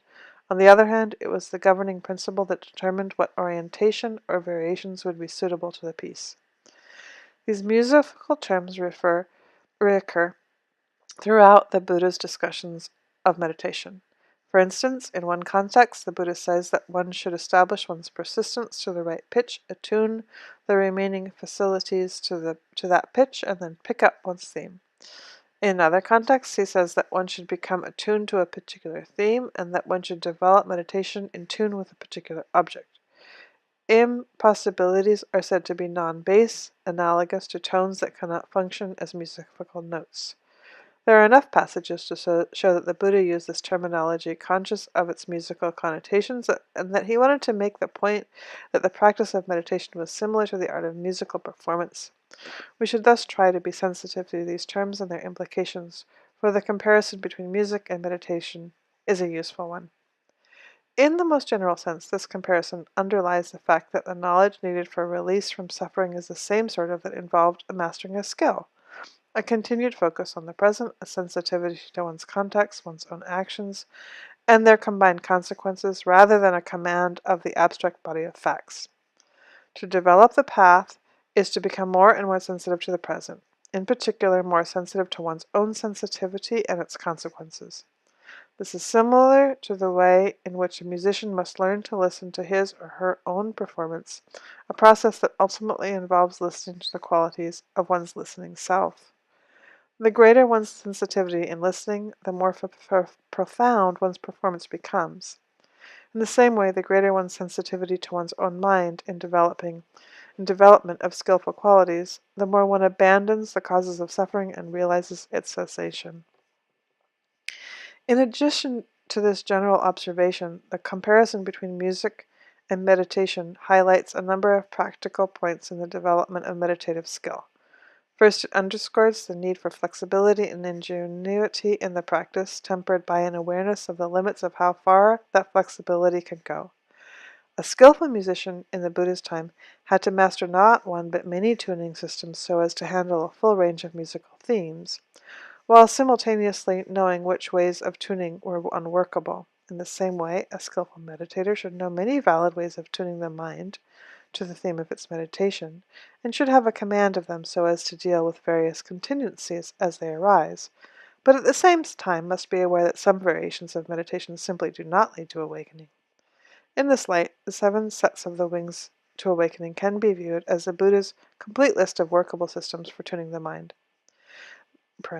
There is evidence suggesting that 7 is the number of musical tuning systems, gramaraga, recognized in the Buddha's time. The implication here is that any path of practicing deviating from these systems would be like an instrument tuned to a discordant scale, and would not be in harmony with the way of the contemplative samana, who aims at a life in tune sama with the Dhamma. The second point is that the musical analogy makes vivid the need for balance in meditative practice, a lesson that appears repeatedly in the texts. Just as a musical instrument should neither be too sharp nor too flat, the mind on the path has to find a balance between excessive energy and excessive stillness. At the same time, it must constantly watch for the tendency for its energy to slacken in the same way that stringed instruments tend to go flat.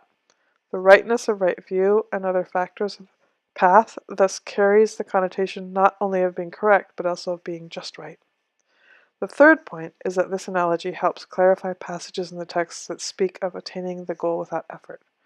Taken out of context, these passages seem to contradict or totally negate the many other passages that focus on the need for effort in the practice. Viewed in context of the music analogy, however, they make perfect sense. Like a musical virtuoso, one develops skill to the point where it becomes effortless, but the perfection of the skill does not negate the fact that it took a great deal of effort to reach the level of mastery. In fact, the Buddhist path is a meta-skill, the full art or science of skillfulness in and of itself, in which one focuses on the mind as the source of what is skillful and unskillful, learns to deal skillfully with unskillful states of mind, and then to deal more skillfully even with skillful states of mind even with skillful states to the point of focusing not on the skill but on the skill of acquiring a skill, so that one ultimately sees what lies both in the skillfulness and beyond.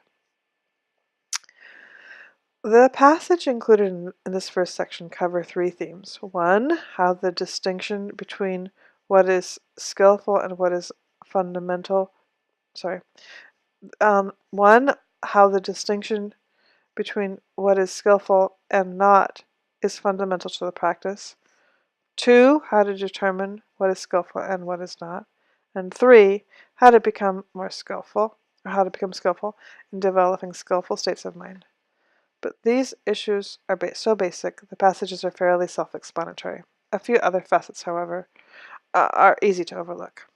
First, it is important to note that the definition of skillful states of mind are free of greed, aversion, and delusion, provides a conventional rule of thumb for distinguishing between intentions that are merely good and those that are actually skillful.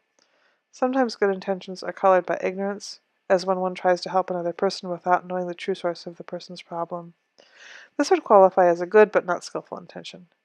As we have noted, the processes of causality are sensitive and complex.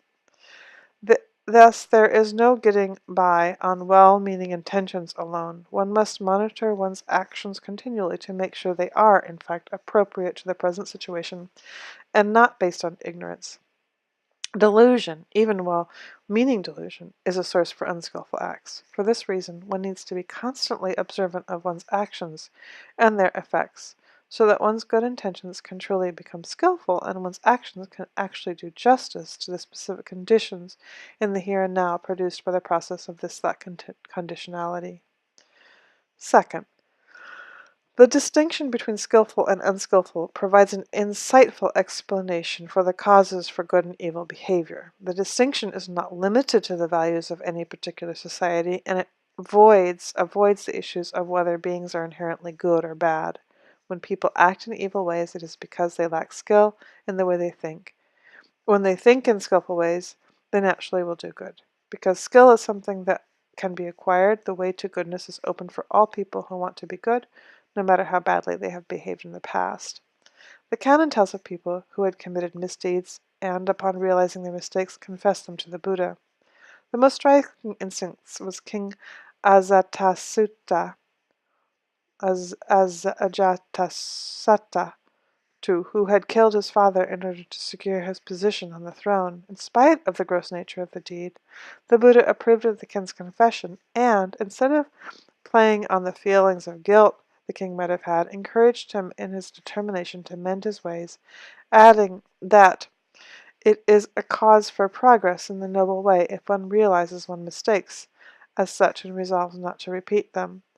Thus, it is always possible to make a fresh start in life, aware of one's past bad karmas, and resolving to mend one's ways, unburdened with any feelings that one might be inherently unworthy or bad.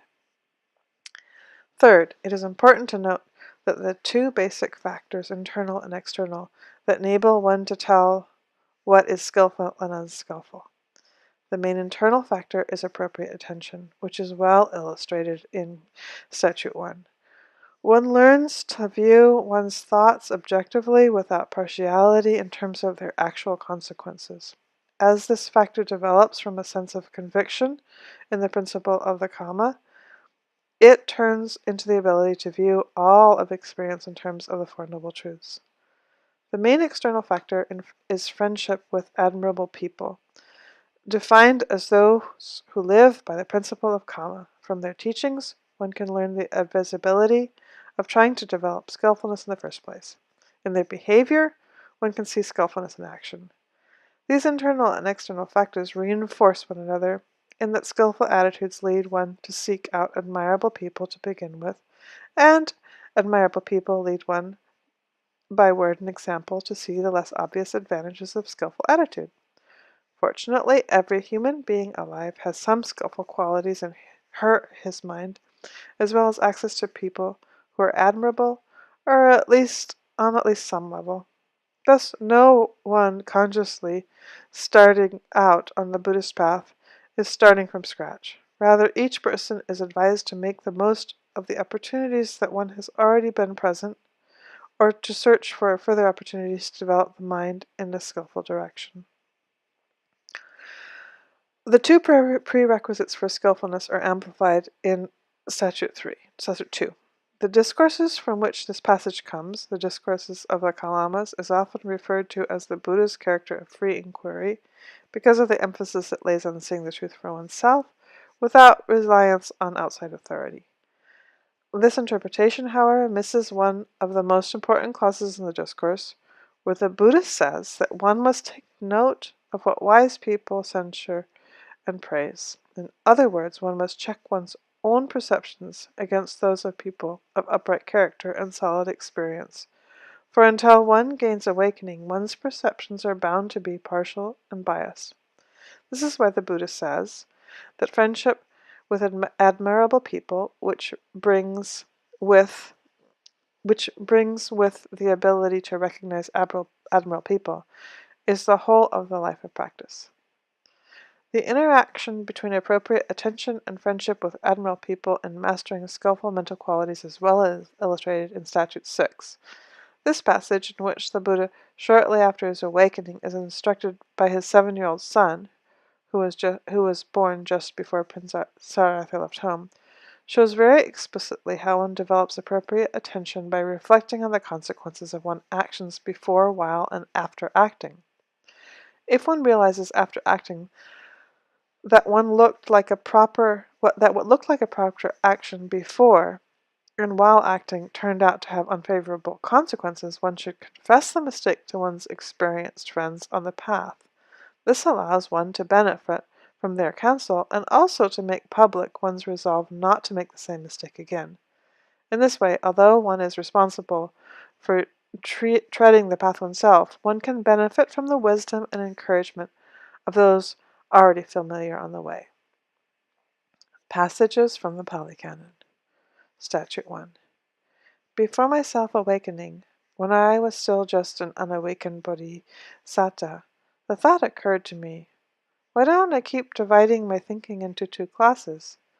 So I made thinking imbued with sensuality, thinking imbued with ill will, and thinking imbued with harmfulness 1 class, and thinking imbued with renunciation, and thinking imbued with non-ill will, and thinking imbued with harmlessness another class.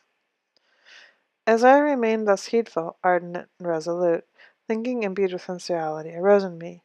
I discerned that thinking imbued with sensuality has arisen in me, and this leads to my own affliction, or to the affliction of others, or to the affliction of both. It obstructs discernment, promotes vexation, and does not lead to unbinding. As I noticed that it leads to my own affliction, it subsided. As I noticed that it leads to the affliction of others, to the affliction of both, it obstructs discernment, promotes vexation, and does not lead to unbinding, it subsided.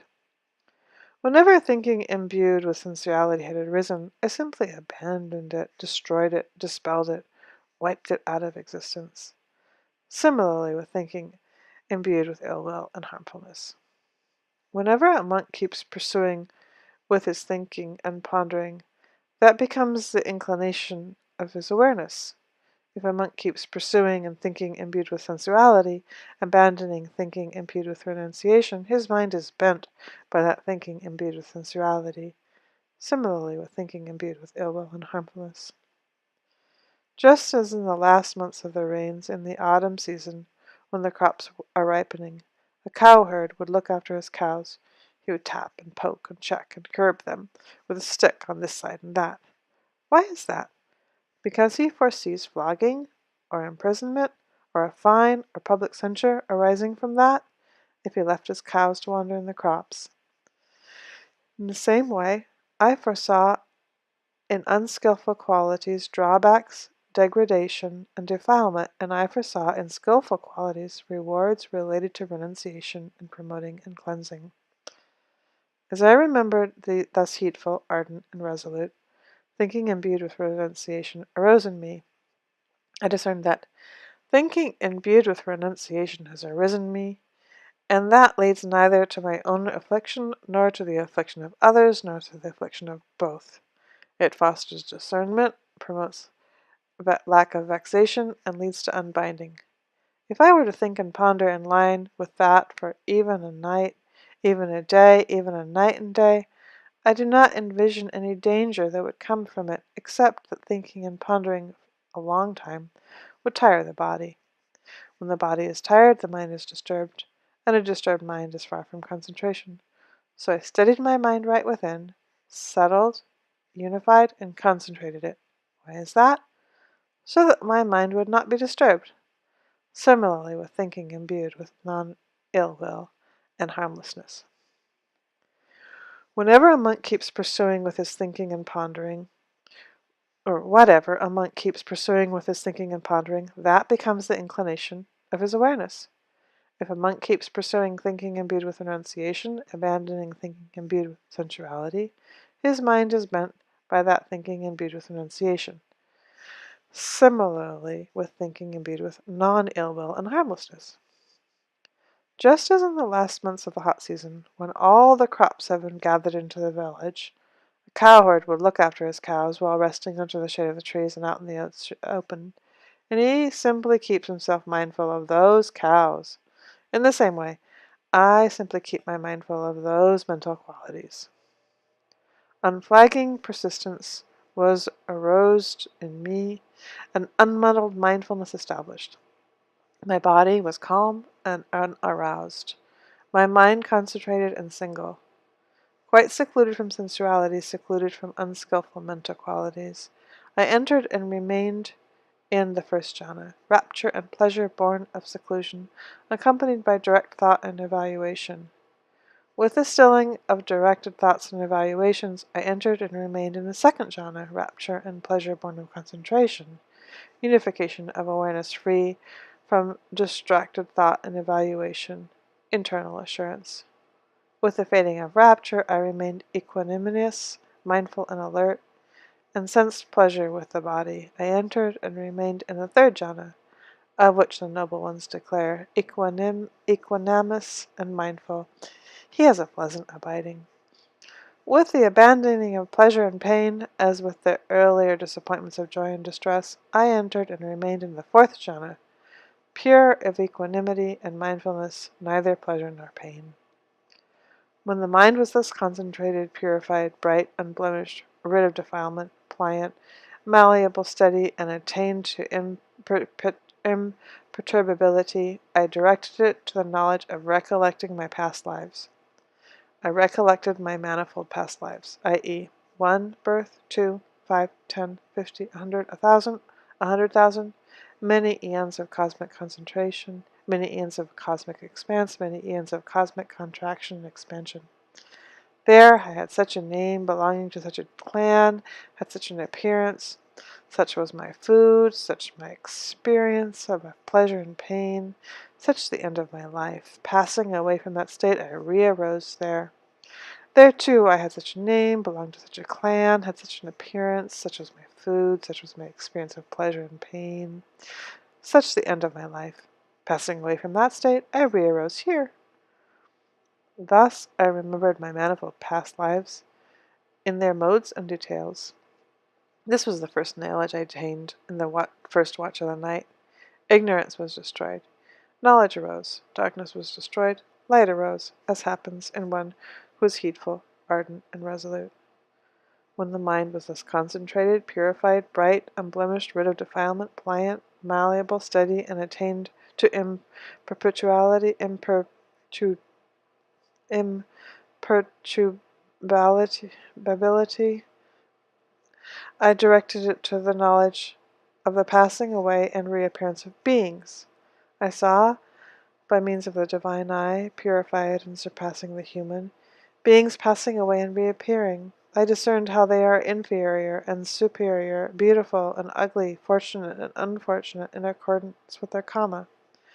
These beings, who were endowed with bad conduct of body and speech and mind, who reviled the noble ones, held wrong views, and undertook actions under the influence of wrong views, with the breakup of the body after death, have reappeared in the plane of deprivation, the bad destination, the lower realms in hell. But these beings, who are endowed with good conduct of body, speech, and mind, who did not revile the noble ones, who held right views and undertook actions under the influence of right views, with the breakup of the body after death, have reappeared in good destinations in the heavenly world. Thus, by means of the divine eye, purified and suppressing the human, I saw beings pass away and reappearing, and I discerned how they are inferior and superior, beautiful and ugly, fortunate and unfortunate, in accordance with their karma.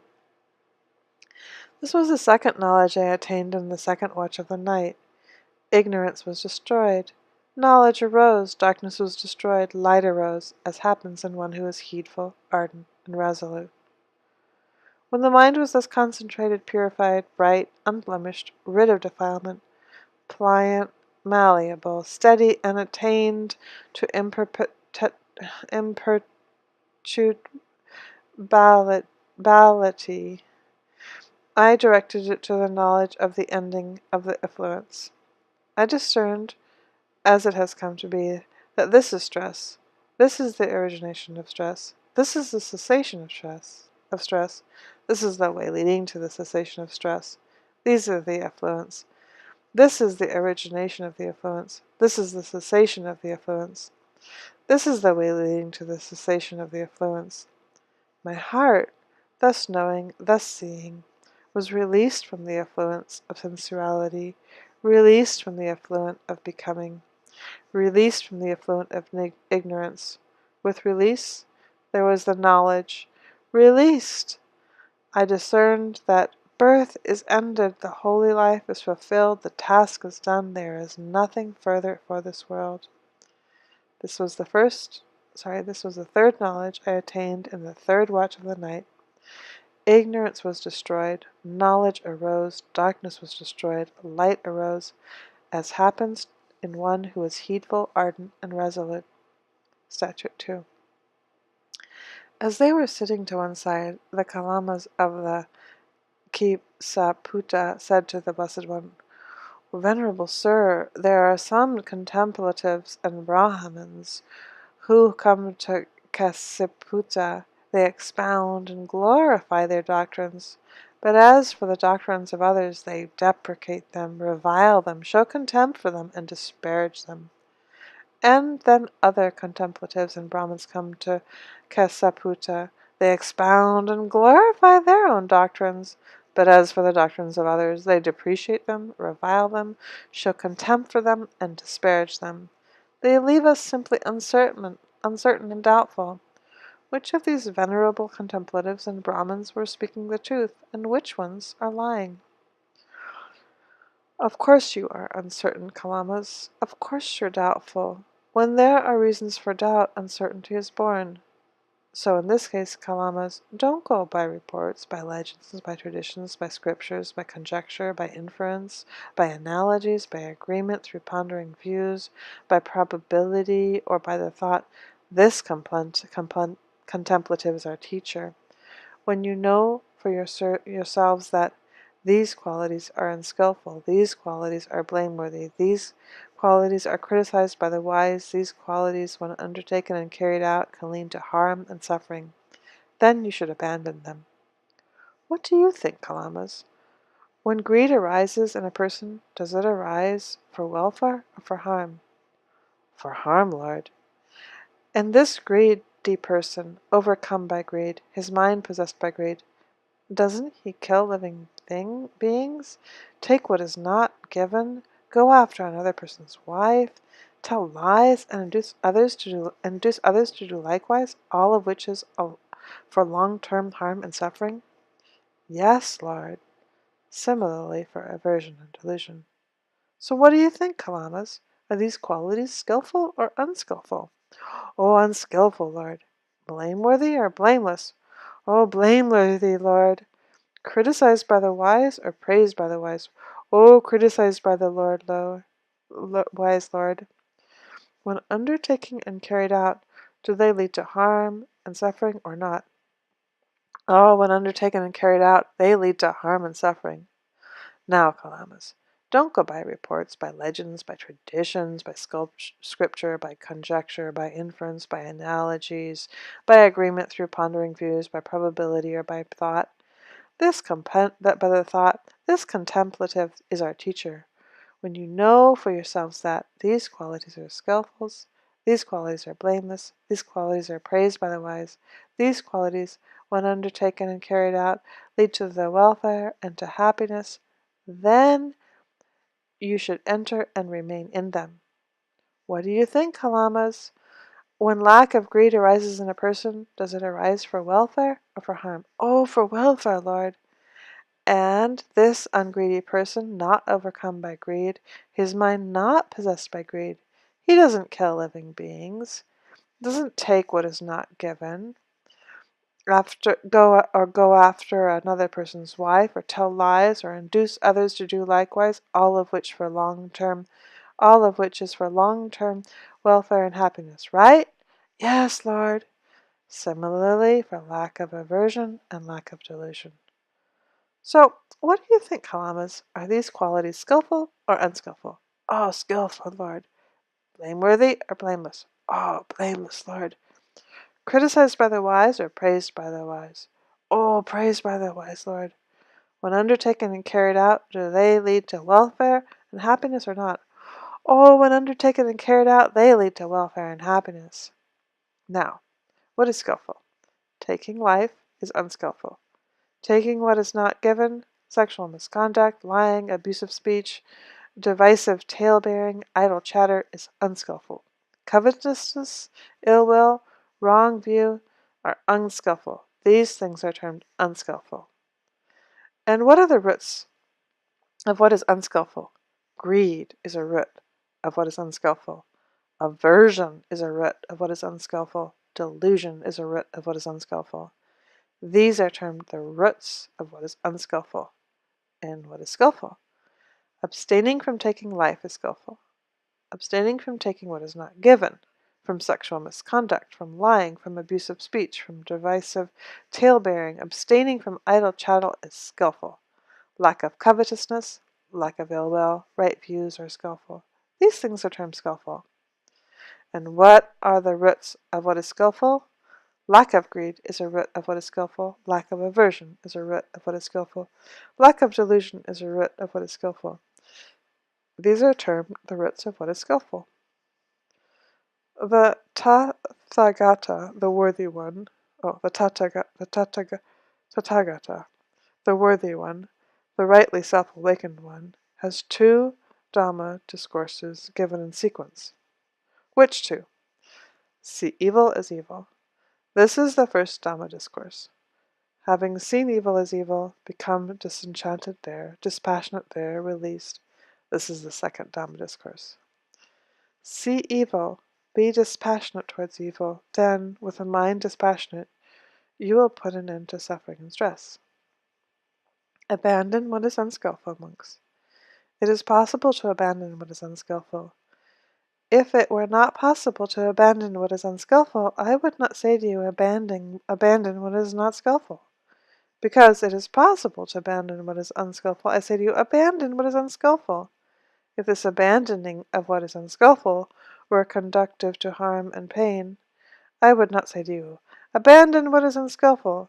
But because this abandoning of what is unskillful is conductive to benefit and pleasure, I say to you, abandon what is unskillful. Develop what is skillful, monks. It is possible to develop what is skillful. If it were not possible to develop what is skillful, I would not say to you, develop what is skillful. But because it is possible to develop what is skillful, I say to you, develop what is skillful. If this development of what is skillful were conductive to harm and pain, I would not say to you, develop what is skillful. But because this development of what is skillful is conductive to benefit and pleasure, I say to you, develop what is skillful. The Buddha. What do you think, Rahula? What is a mirror for? Oh, this is Statute 6. The Buddha. What do you think, Rahula? What is the mirror for? Rahula. For reflection, sir. The Buddha. In the same way, Rahula, bodily actions, verbal actions, and mental actions are to be done with repeated reflection. Whenever you want to perform a bodily action, you should reflect on this. This bodily action I want to perform, would it lead to self-affliction, to the affliction of others, or to both? Is it an unskillful bodily action with painful consequences and painful results?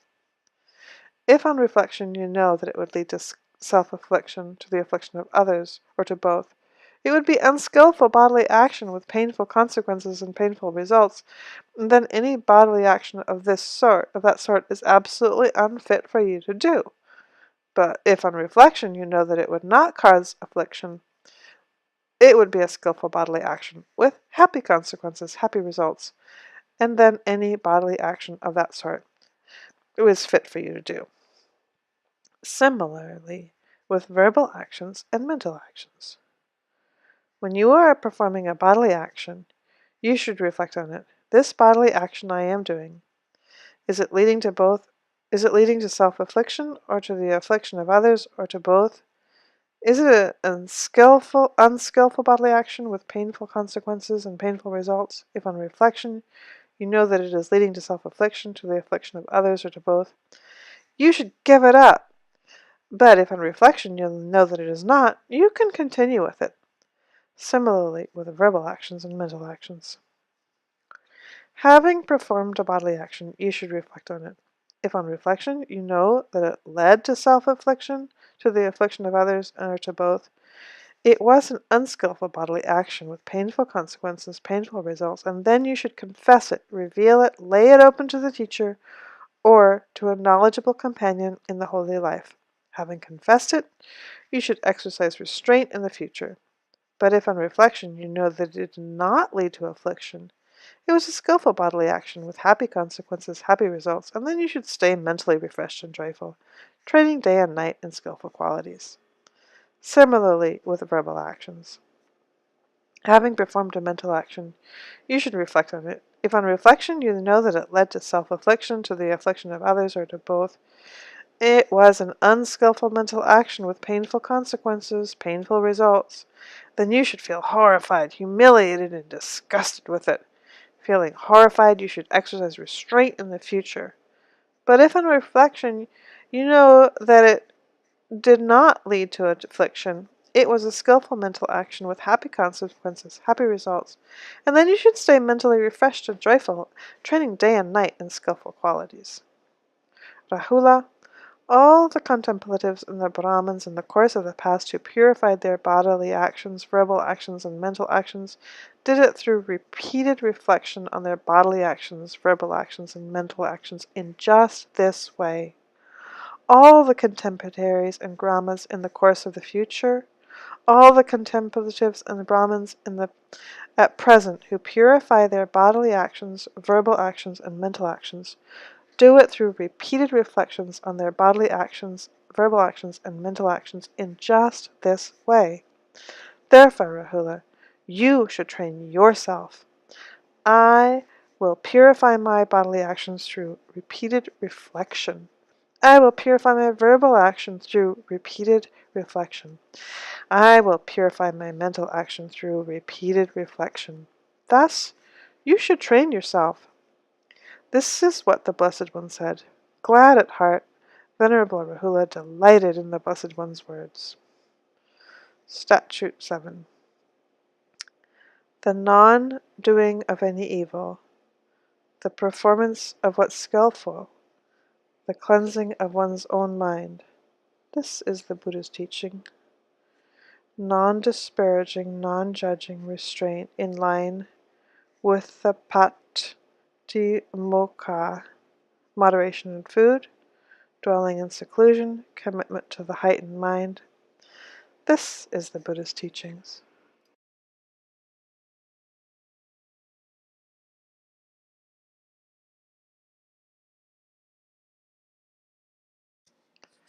B. Karma and the ending of karma. The Buddha's doctrine of karma takes the fact of skillful action, which can be observed on the ordinary sensory level, and gives it an importance that, for a person pursuing the Buddhist goal, must be accepted on faith. According to this doctrine, skillful action is not simply one factor out of many contributing to happiness. It is the primary factor. It does not lead simply to happiness within the dimensions of time and the present. If developed to the ultimate level of refinement, it can lead to an awakening totally released from these dimensions. These assertions cannot be proven prior to an experience of that awakening, but they must be accepted as a working hypothesis in the effort to develop the skillfulness needed for awakening. This paradox, which lies at the heart of the act of taking refuge in the Triple Gem, explains why the serious pursuit of the Buddhist path is a sustained act of faith that can become truly firm and verified only with the first glimpse of awakening, called stream entry. It also explains why a strong desire to gain release from the stress and suffering inherent in conditioned existence is needed for such a pursuit, for without the desire it is very difficult to break through this paradox with the necessary leap of faith. The basic context for the doctrine of karma was provided by the first two insights on the night of Buddha's awakening: remembrance of previous lives and insight into the death and rebirth of beings throughout the cosmos. This context was expressed in terms of personal narrative, the story of the Bodhisattva's own journey from life to life, and cosmology, general principles underlying the workings of the cosmos as a whole. The possibility of rebirth accounted for the way in which karma could shape experiences in life, such as the situation into which a young child is born, for which no karmic cause in the present lifetime could be found.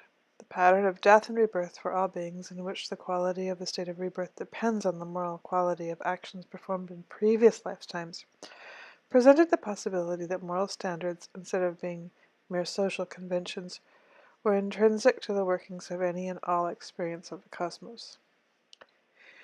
Essential to the Buddha's second insight was his realization of the mind's role in determining the moral quality of actions. His analysis of the process of developing a skill showed him that skillfulness depended not so much on the physical performance of an act as on the mental qualities of perception, attention, and intention that played a part in it.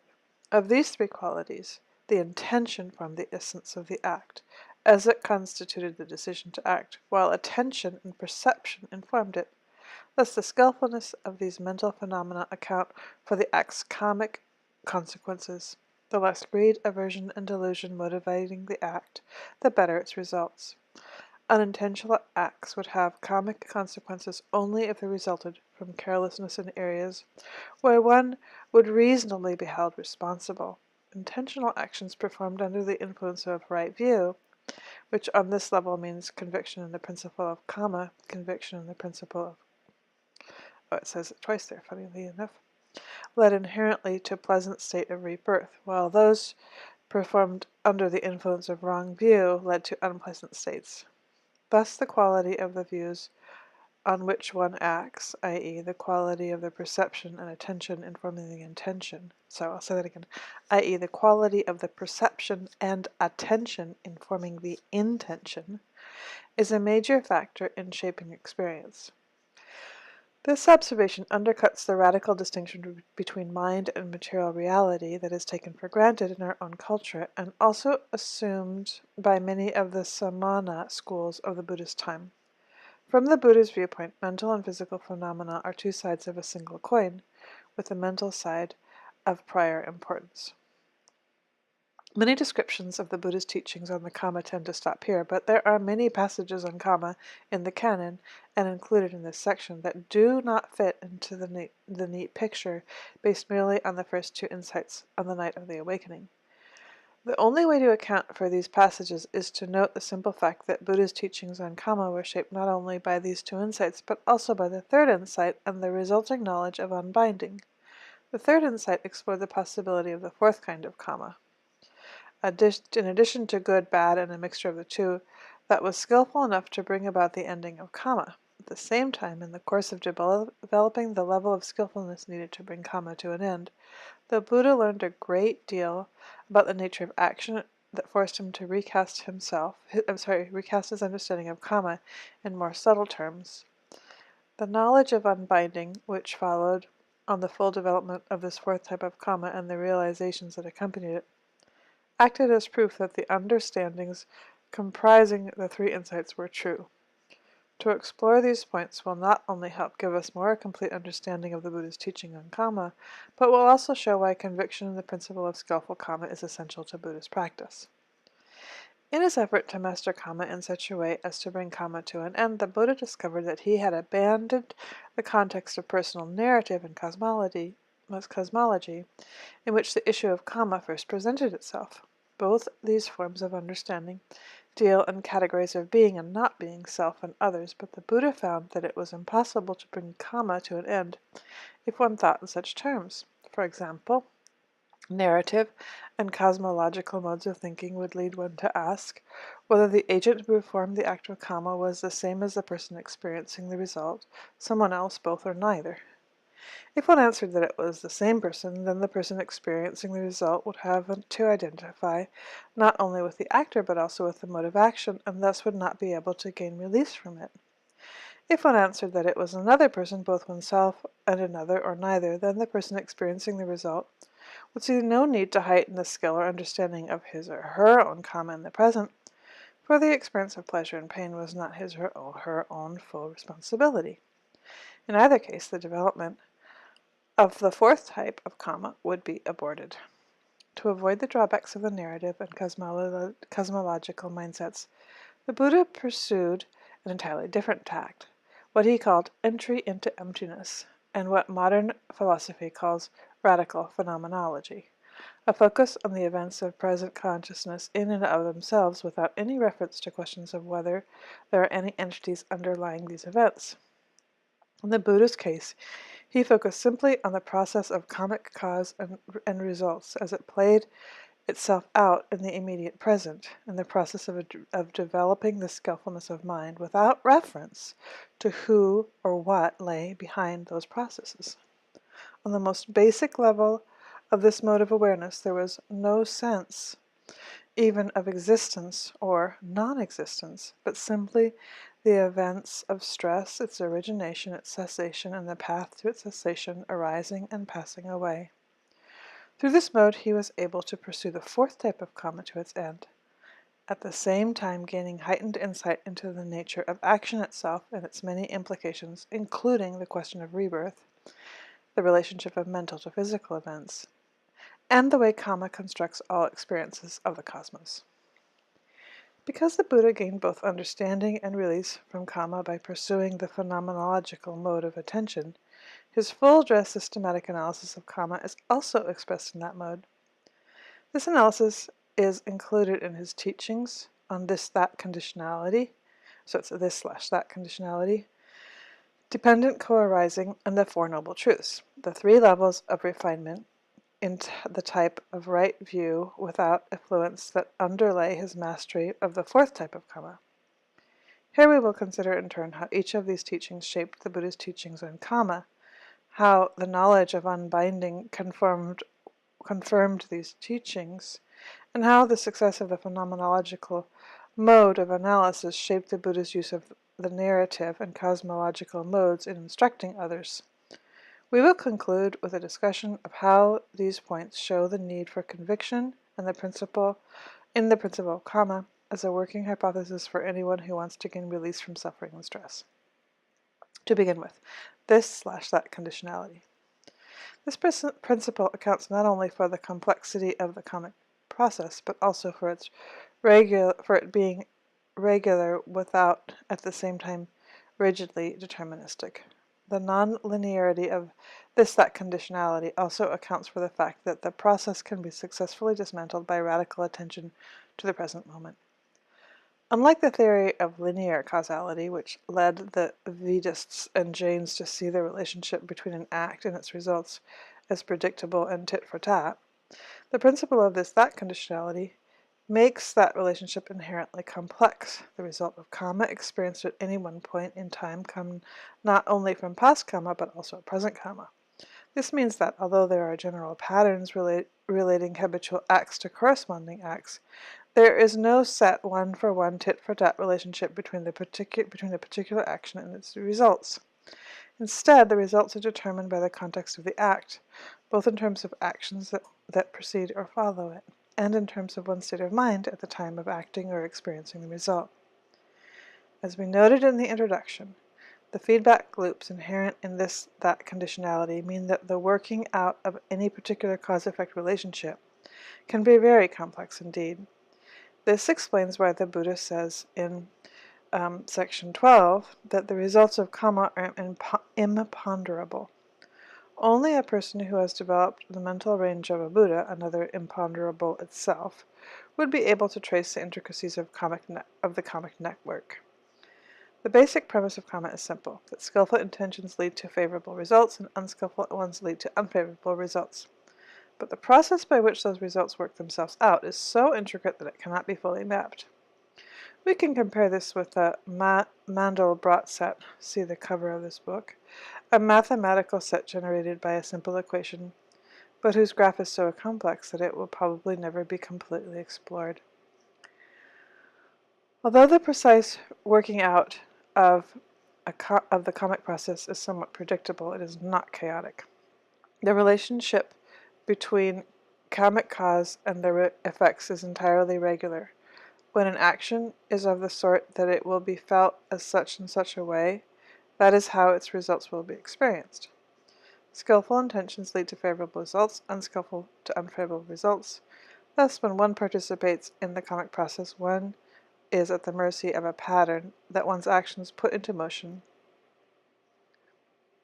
but that is not entirely under one's present control.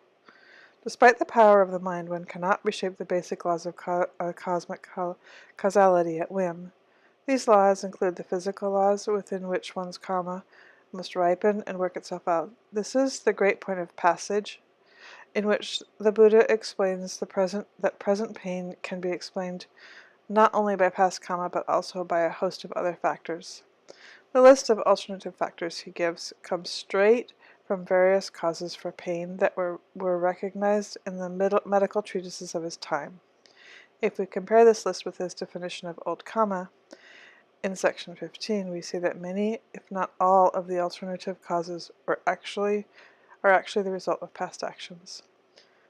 The point here is that old karma does not override other causal factors operating in the universe, such as those recognized by the physical senses, but instead finds its expression within them. However, the fact that the karmic process relies on input from the present moment means that it is not totally deterministic.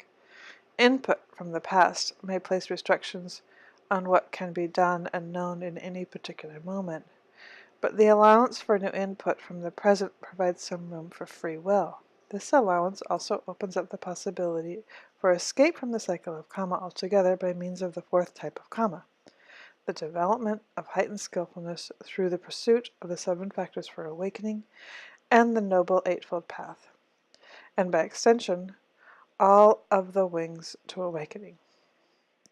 The non-linearity of that conditionality explains why heightened skillfulness, when focused on the present moment, can succeed in leading to the end of karma that is formed by the experience of the entire cosmos.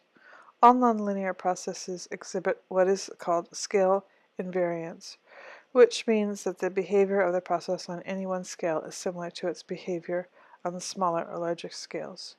To understand, say, the large-scale pattern of a particular nonlinear process, one need only focus on its behavior on a smaller scale that is easier to observe, and one will see the same pattern at work. In the case of karma, one need only focus on the process of karma in the immediate present, in the course of developing heightened skillfulness, and the large-scale issues over the expanses of space and time will become clear as one gains release from them. The teachings on dependent co-arising helps to provide more detailed instruction on this point, showing precisely where the cycle of karma provides opening for more skillful present input. In doing so, it both explains the importance of the act of attention in developing the fourth type of karma, and acts as a guide for focusing attention on present experience in appropriate ways. Dependent co-arising shows how the cosmos, when viewed in the context of how it is directly experienced by a person developing skillfulness, is subsumed entirely under factors that are immediately present to awareness. The 5 aggregates of form, feeling, perception, mental fabrication, and consciousness. I'll say them again. The 5 aggregates of form, feeling, perception, mental fabrication, and consciousness, and the 6 sense media.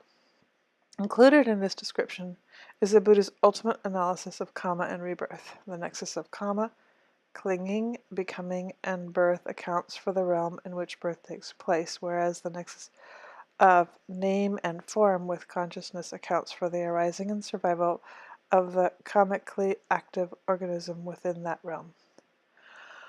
Also included in dependent co-arising is a detailed analysis of the way in which karma can, but does not necessarily have to, lend to bondage to the cycle of rebirth. Unlike the Jains, the Buddha taught that this bondage was mental rather than physical. It was caused not by sticky substances created by the physical violence of an act, but by the fact that when there is ignorance of the Four Noble Truths, a subtle form of delusion, the most basic root of unskillfulness, the feeling that results from karma gives rise to craving, a subtle form of greed and aversion, clinging and becoming, and these in turn form the conditions for further karma. Thus, the results of action in the presence of ignorance breed the conditions of more action, creating feedback loops that keep the karmic process in motion. For this reason, the Buddha defined the influence as clinging, expressed in some lists as sensuality and others as sensuality and views, together with becoming and the ignorance that underlies them all. If ignorance of the Four Truths can be ended, however, feeling does not form a condition for craving or clinging, and thus there is no becoming to provide a realm for further karma. Thus the mastery of the fourth type of karma requires discernment of the Four Noble Truths. It is important to note that dependent co-arising makes no statements as to the existence or lack of existence of any entity to which these events pertain or to whom they belong. As we noted above, such terms of analysis as being, non-self, self, and other pertain properly to the modes of cosmology and personal narrative and have no place in a radically phenomenological analysis. Questions and terms that derive from the conventions of narrative and the construction of a worldview have no place in the direct awareness of experience in and of itself. This is one reason why people who have not mastered the path of practice and who thus function primarily in terms of a worldview or a sense of their own personal story find the teachings of dependent co-arising so inscrutable. Even though the Buddha's phenomenological approach answered his questions as to the nature of karma, it also reshaped his questions so that they had little in common with the questions that most people bring to the practice. As with all insights gained on the phenomenological level, dependent co-arising is expressed in terms closest to the actual experience of the event. Only when a person has become thoroughly familiar with the level of experience is the analysis fully intelligible. Thus, although the detailed nature of dependent co-arising is one of its strengths, it is also one of its weaknesses as a teaching tool, for the subtlety and complexity of the analysis can be intimidating even to the advanced practitioners. For this reason, Buddha most often expressed the right view underlying the fourth type of karma in terms of the Four Noble Truths. These truths provide a more congenial entry point into the phenomenological mode of awareness, for they focus the analysis of karma directly on the questions of stress and suffering, issues that tie in immediately with the narratives that people make of their own life experiences. As the Buddha noted in his second insight, his memory of previous lives included his experience of pleasure and pain in each life, and most people, when recounting their own lives, tend to focus on these issues as well. The Four Truths, however, do not stop simply with the tales about stress. They approach it from the problem-solving perspective of a person engaged in developing a skill. What this means for the meditator trying to master the fourth type of karma is that these truths cannot be fully comprehended by passive observation. Only by participating sensitively in the process of developing skillfulness and gaining a practical feel for the relationship of cause and effect among the mental factors that shape that process can one eradicate the influence that obstruct the ending of karma. This point is underscored by the fact noted above. The ignorance and craving that are needed to keep the cycle of karma in motion are subtle forms of roots of unskillfulness. Thus, only through developing skillfulness to the ultimate degree can the cycle be brought to an equilibrium and, as a result, disband. The truth of the Buddha's understanding of the process of karma, as informed by that conditionality, dependent co-arising, and the Four Noble Truths, was proven by the knowledge of unbinding that followed immediately on his mastery of the fourth type of karma. He found that when skillfulness is intentionally brought to a point of full consummation, as expressed in the direct awareness of that conditionality, it leads to a state of non-action or non-fashioning that forms the threshold to a level of consciousness in which all experience of the cosmos has fallen away. When one's experience of the cosmos resumes after the experience of awakening, one sees clearly that it is composed entirely of the results of old karma. With no new karma being added to the process, all experience of the cosmos will eventually run out, or in the words of the text, will grow cold right here. This discovery provided the basic premise that karma not only plays a role in shaping experience of the cosmos, it plays the primary role. If this were not so, then even when karma was ended, there would still remain the types of experience that came from other sources. But because no experience of the cosmos remained when all present karma disband, when all present karmas disband, and no one would resume after all karma ran out, karma would have to be the necessary factor accounting for all such experience. This fact implies that even the limiting factor that one encounters in terms of sights, sounds, etc., are actually the fruit of past karma in thought, word, and deed, committed not only in this but also in many preceding lifetimes. Thus, even though the Buddhist development of the fourth type of karma focused on the present moment, the resulting awakening gave insights that encompassed not only the present but also all of time. Having used the phenomenological model to solve the problem of karma and reaching unbinding, however, the Buddha was not limited to that mode. After his awakening, he was free to return at will to the narrative and cosmological modes of thought and speech without being caught up in their presuppositions. For most people, he found, even the Four Noble Truths were too alien to form an entry point to the teachings. Thus he had to use the narrative and cosmological modes of discourse to bring such people, step by step, to the point where they were ready to comprehend these truths.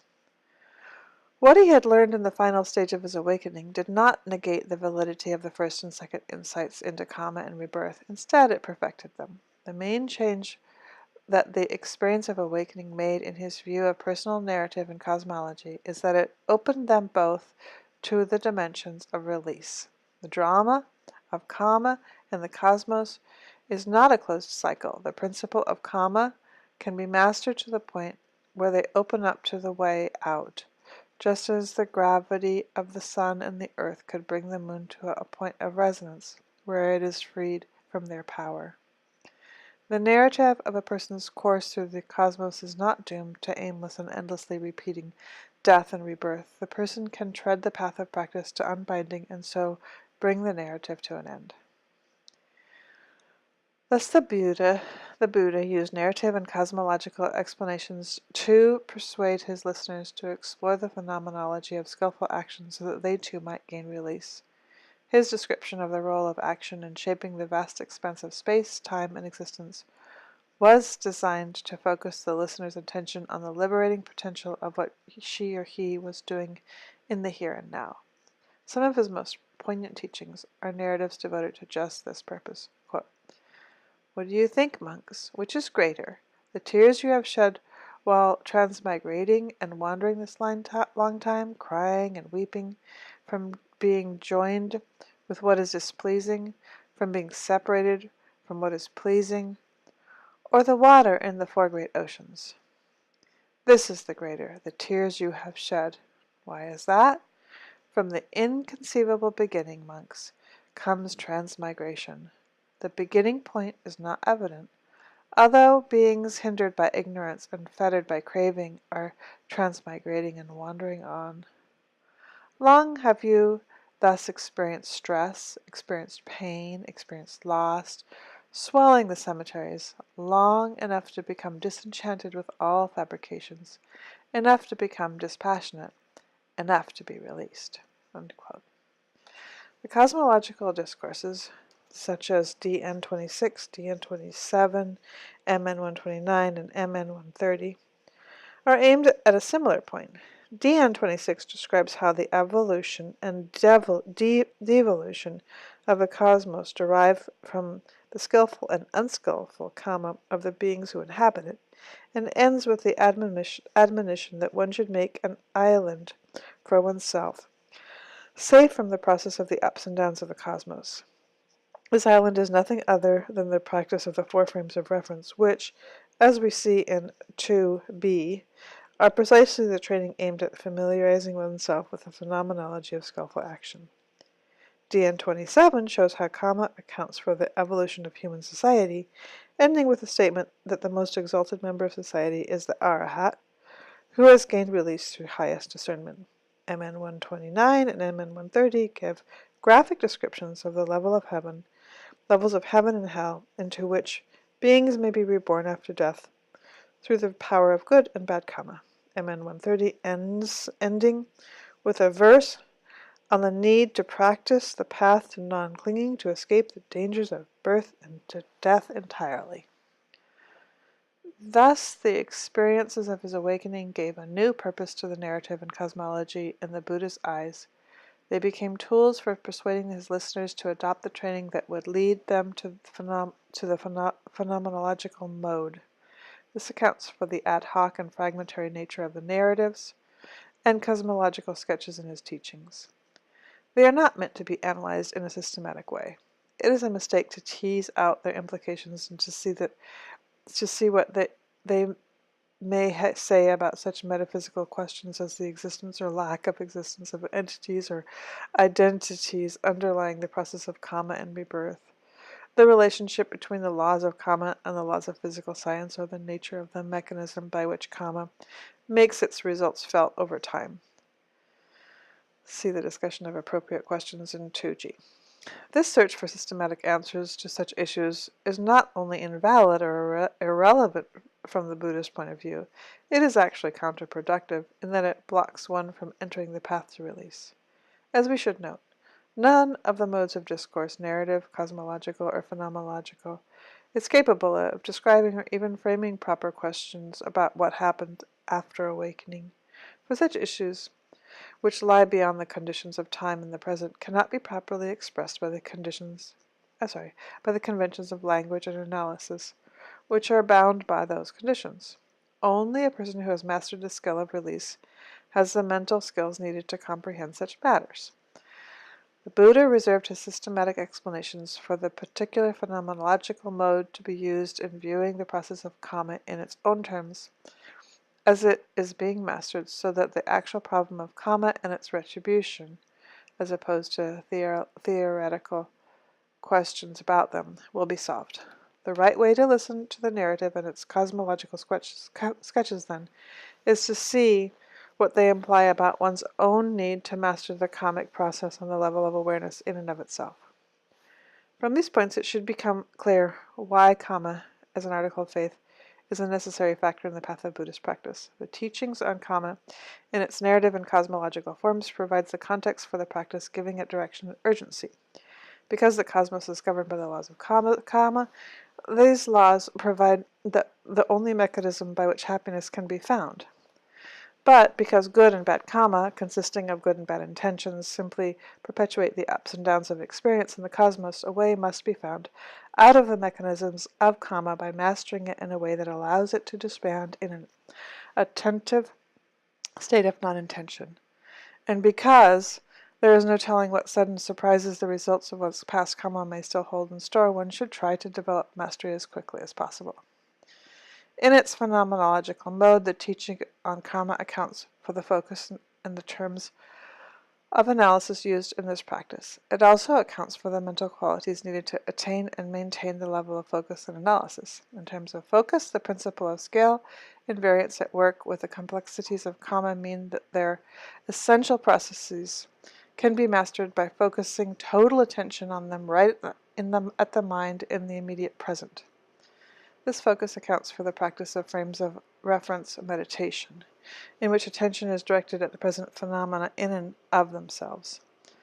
These phenomena are then analyzed in terms of the Four Noble Truths, the phenomenological terms in which appropriate attention and discernment direct and observe the experience of developing the qualities of skillful action.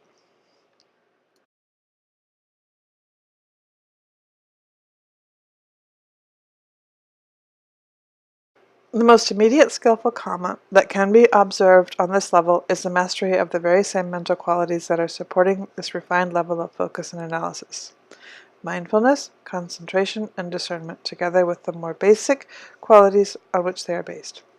Thus, these mental qualities act not only as supports to the focus and analysis, but also as their object. Ultimately, discernment becomes so refined that the focus and analysis take as their object the art of focusing and analyzing, in and of themselves. The cycle of action then short-circuits as it reaches culmination and unbinding occurs. These elements of focus, analysis, and mental qualities, together with the dynamic of their development to a point of culmination, are covered by the teachings on the wings to awakening discussed in detail in parts 2 and 3. Thus, the wings can be viewed as a direct expression of the role of skillful karma in the path to release. It is entirely possible that a person with no firm conviction on the principle of karma can follow parts of the Buddhist path, including mindfulness and concentration practice, and gain positive results for them. For instance, one can pursue mindfulness practice for the sense of balance, equanimity, and peace it gives to one's daily life, or for the sake of bringing the mind to the present for the purpose of spontaneity and going with the flow. The full practice of the path, however, is a skillful diverting of the flow of the mind from its habitual karmic streams to the streams of unbinding. As the Buddha said, this practice requires a willingness to develop and abandon to an extreme degree.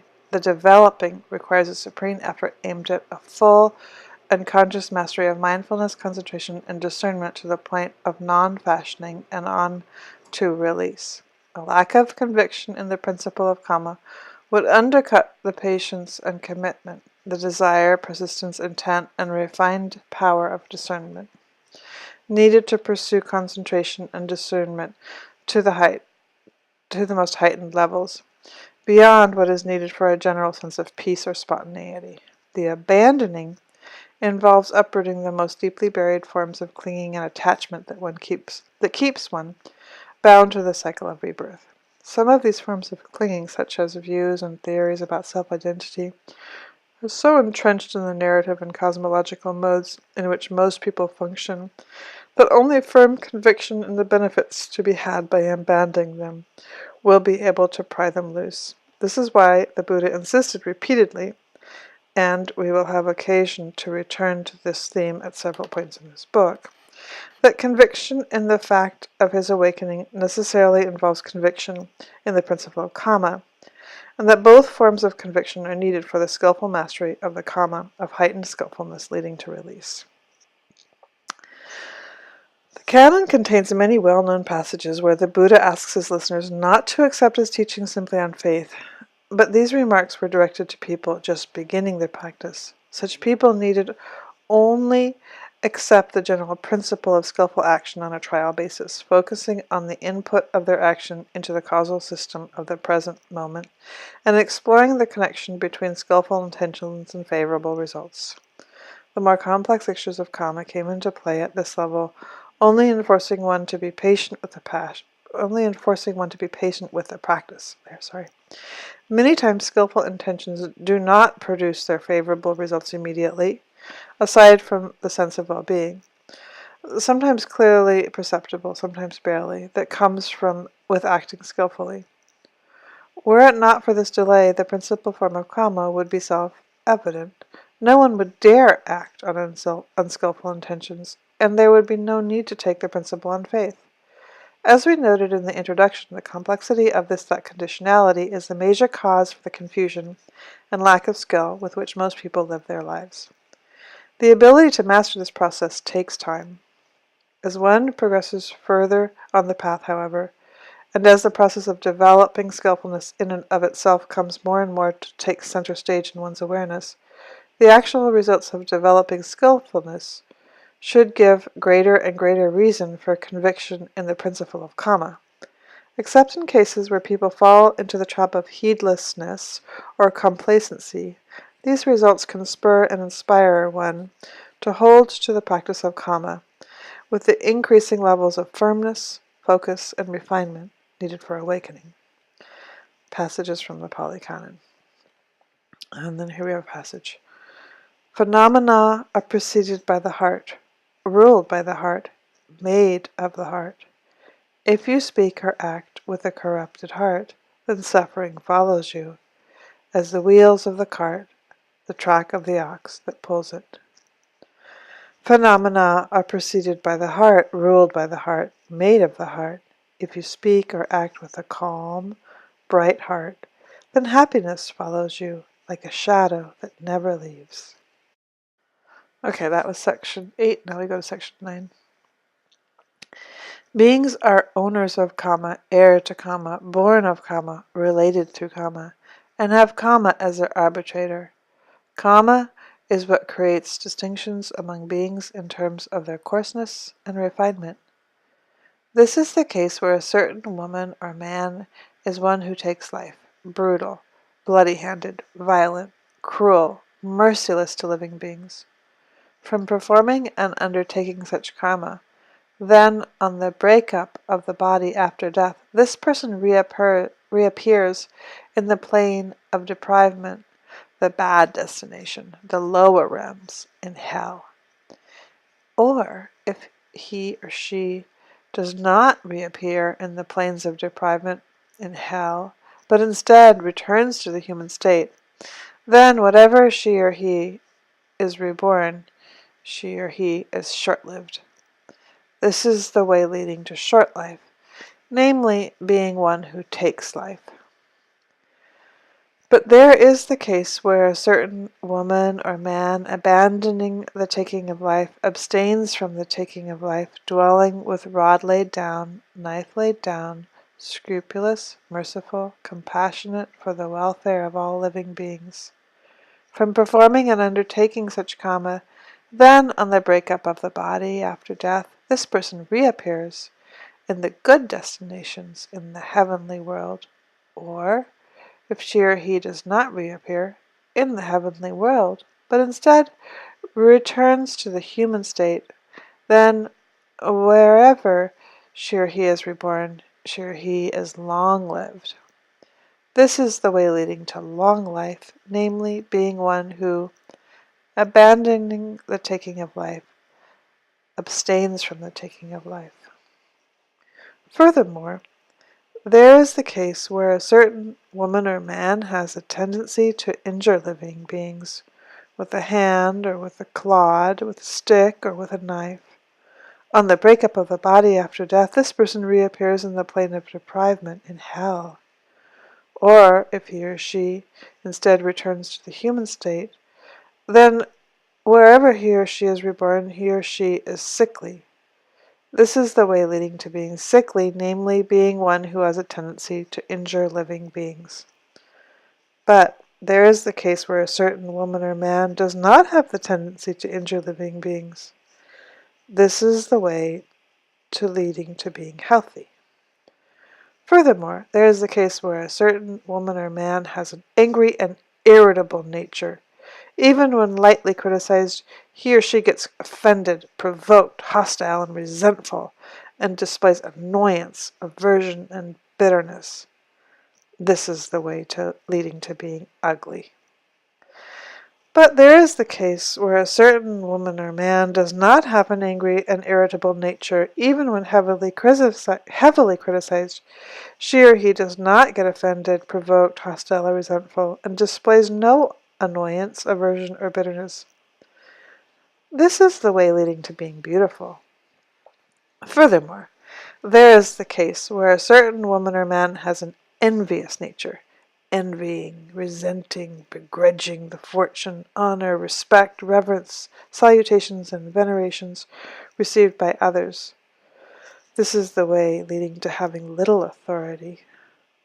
But there is the case where a certain woman or man does not have an envious nature, neither envying, resenting, or begrudging the fortune, honor, respect, reverence, salutations, and veneration received by others. This is the way leading to having great authority. Furthermore, there is the case where a certain woman or man does not give food or drink or clothing, vehicles, garlands, scents, ointments, beds, dwellings, or lamps to contemplatives or Brahmins. This is the way leading to being poor. But there is the case where a certain woman or man gives food, drink, clothing, vehicles, garlands, scents, ointments, beds, dwellings, and lamps to contemplatives and Brahmas. This is the way to be leading to being wealthy. Furthermore, there is the case where a certain woman or man is obstinate and arrogant, not paying homage to those who deserve homage, not rising up for those whose presence one should rise up, not offering a seat to those who deserve a seat, not making way for those for whom one should make way, not honoring, respecting, revering, or venerating those who should be honored, venerated. This is the way leading to being reborn in a low birth. But there is the case where a certain woman or man is not obstinate or arrogant, who pays homage to those who deserve homage, rises up for those in whose presence one should rise up, offers a seat to those who deserve a seat, makes way for those for whom one should make way, honors, respects, and reveres, and venerates those who should be honored and venerated. This is the way leading to being reborn in a high birth. Furthermore, there is the case where a certain woman or man, having approached a contemplative or a Brahmin, does not ask, "What, venerable sir, is skillful? What is unskillful? What is blameworthy? What is blameless? What is to be cultivated? What is not to be cultivated? What kinds of actions will lead to my long-term harm and suffering? What kinds of actions will lead to my long-term welfare and happiness?" This is the way to leading to having weak discernment. But there is the case where a certain woman or man, having approached a contemplative or Brahmin, asks, "What, venerable sir, is skillful? What is unskillful? What is blameworthy? What is blameless? What is to be cultivated? What is to be what is not to be cultivated? What kind of action will lead to my long-term harm and suffering? And what kinds of action will lead to my long-term welfare and happiness?" This is the way leading to having great discernment. Beings are owners of karma, heir to karma, born of karma, related through karma, and have karma as their arbitrator. Karma is what creates distinctions among beings in terms of coarseness and refinement. Section 10. Karma should be known. The cause by which karma comes into play should be known. The diversity in karma should be known. The result of karma should be known. The cessation of karma should be known. The path of practice leading to the cessation of karma should be known. Thus it has been said. Why was it said? Intention, I tell you, is karma. Intending. One does karma by way of body, speech, and intellect. And what is the cause by which karma comes into play? Contact. And what is the diversity of karma? There is karma to be experienced in hell, karma to be experienced in the realm of common animals, karma to be experienced in the realm of the hungry shades, karma to be experienced in the human world, karma to be experienced in the heavenly world. Parenthesis. In Buddhist cosmology, sojourners in hell or in heaven, as in other realms, are not eternal. After the forces of one's karma leading to rebirth in those levels has worn out, one is reborn elsewhere. End parens. And what is the result of karma? The result of karma is of three sorts, I tell you. That which arises right here and now, that which arises later, in this lifetime, and that which arises following that. And what is the cessation of karma? From the cessation of contact is the cessation of karma. And just this noble eightfold path, right view, right resolve, right speech, right action, right livelihood, right effort, right mindfulness, right concentration, is the path of practice leading to the cessation of karma. Now, when a disciple of the noble ones discerns karma in this way, the causes by which karma comes into play in this way, the diversity of karma in this way, the result of karma in this way, the cessation of karma in this way, and the path of practice leading to the cessation of karma in this way, Then she discerns this penetrative holy life as a cessation of karma. Karma should be known, the cause by which karma comes into place, the diversity in karma, the result of karma, the cessation of karma. The path of practice for the cessation of karma should be known. Thus it has been said, and this is why it was said. Section 11. There are 4 kinds of persons to be found in the world. Which 4? There is the case where a certain person takes life, takes what is not given, steals, engages in illicit sex, lies, speaks divisively, speaks harshly, engages in idle chatter, is covetous, has a hostile mind, and holds wrong views. On the breakup of the body after death, he reappears in the plane of deprivation, the bad destination, the lower realms, in hell. But there is also the case where a certain person takes life, holds wrong views, yet on the breakup of the body after death, she reappears in the good destination, in the heavenly world. And there is the case where a certain person abstains from taking life, abstains from taking what is not given, is not covetous, does not have a hostile mind, and holds right views. On the breakup of the body, after death, she reappears in the good destination, in the heavenly world. But there is also the case where a certain person abstains from taking life, abstains from taking what is not given, is not covetous, does not have a hostile mind, and holds right view, yet, at the breakup of the body after death, she reappears in the planes of deprivation, the bad destination, the lower realm, in hell. In the case of the person who takes life, yet, on the breakup of the body, after death, reappears in the good destination, in the heavenly world, either earlier she performed fine karma that is to be felt as pleasant, or later she performed fine karma that is to be felt as pleasant, or at the time of the death she acquired and adopted right views. Because of that, on the breakup of the body after death, she reappears in the good destination, in the heavenly world. But as for the result of taking life holding wrong views, she will feel them either right here and now, or later, in this lifetime, or following that. In the case of the person who abstains from taking life, yet on the breakup of the body after death reappears in the plane of deprivation, the bad destination, the lower realms, in hell, either earlier she performed an evil karma that is to be felt as painful, or later she performed an evil karma that is to be felt as painful, or at the time of death she acquired and adopted wrong views. Because of that, on the breakup of the body after death, she reappears in the plane of deprivation, the bad destination, the lower realms in hell. But as for the results of abstaining from taking life, holding right views, she will feel them either right here and now, or later in this lifetime, or following that. Section 12. These 4 imponderables are not to be speculated about. Whoever speculates about them would go mad and experience vexation. Which 4? The Buddha range of the Buddhas, i.e., the range of the powers of a Buddha develops as a result of becoming a Buddha. The jhana range of one absorbed in jhana, i.e. the range of powers that one may obtain while absorbed in jhana. The results of karma.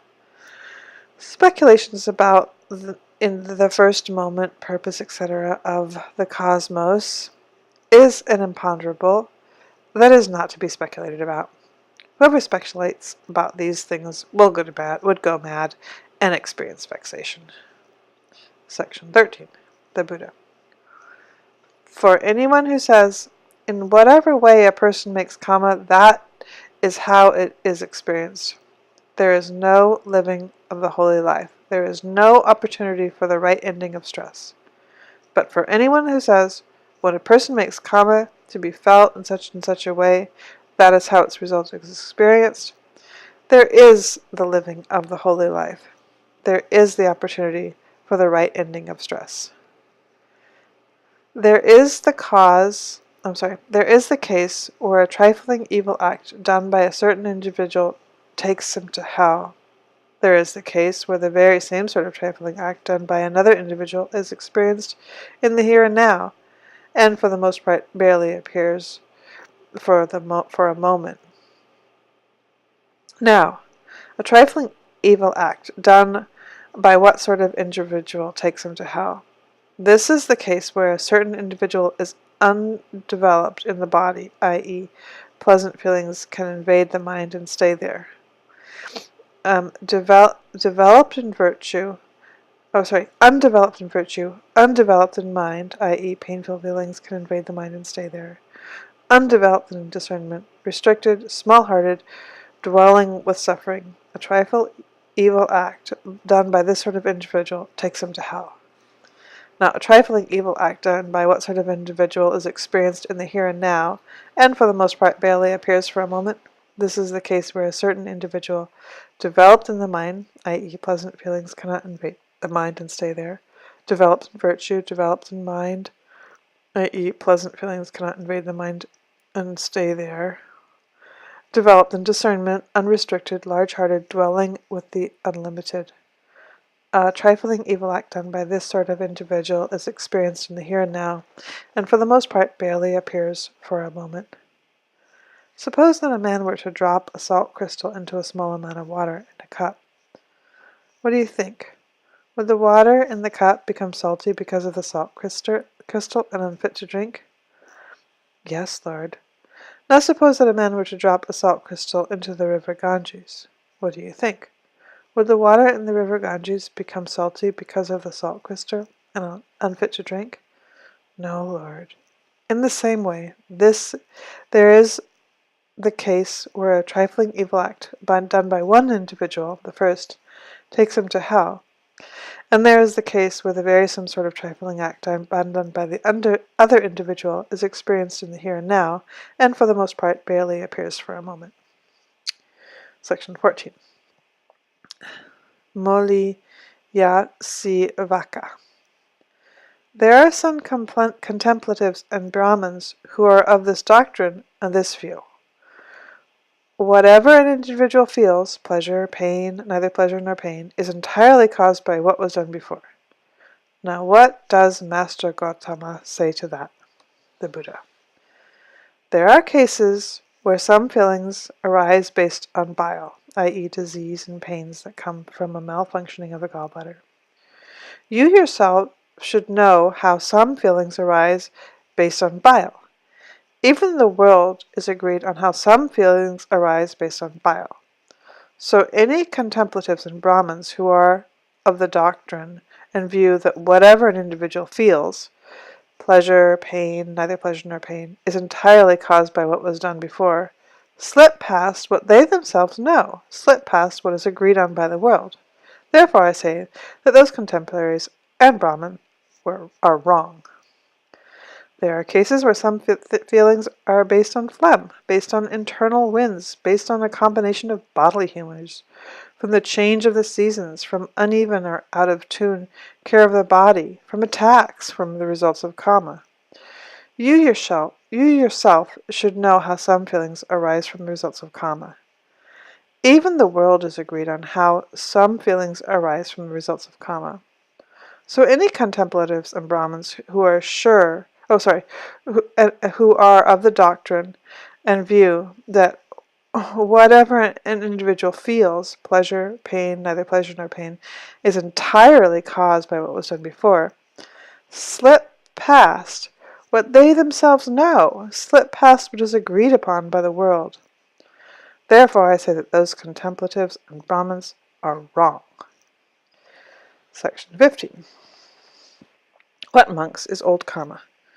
The eye is to be seen as old karma, fabricated and willed, capable of being felt.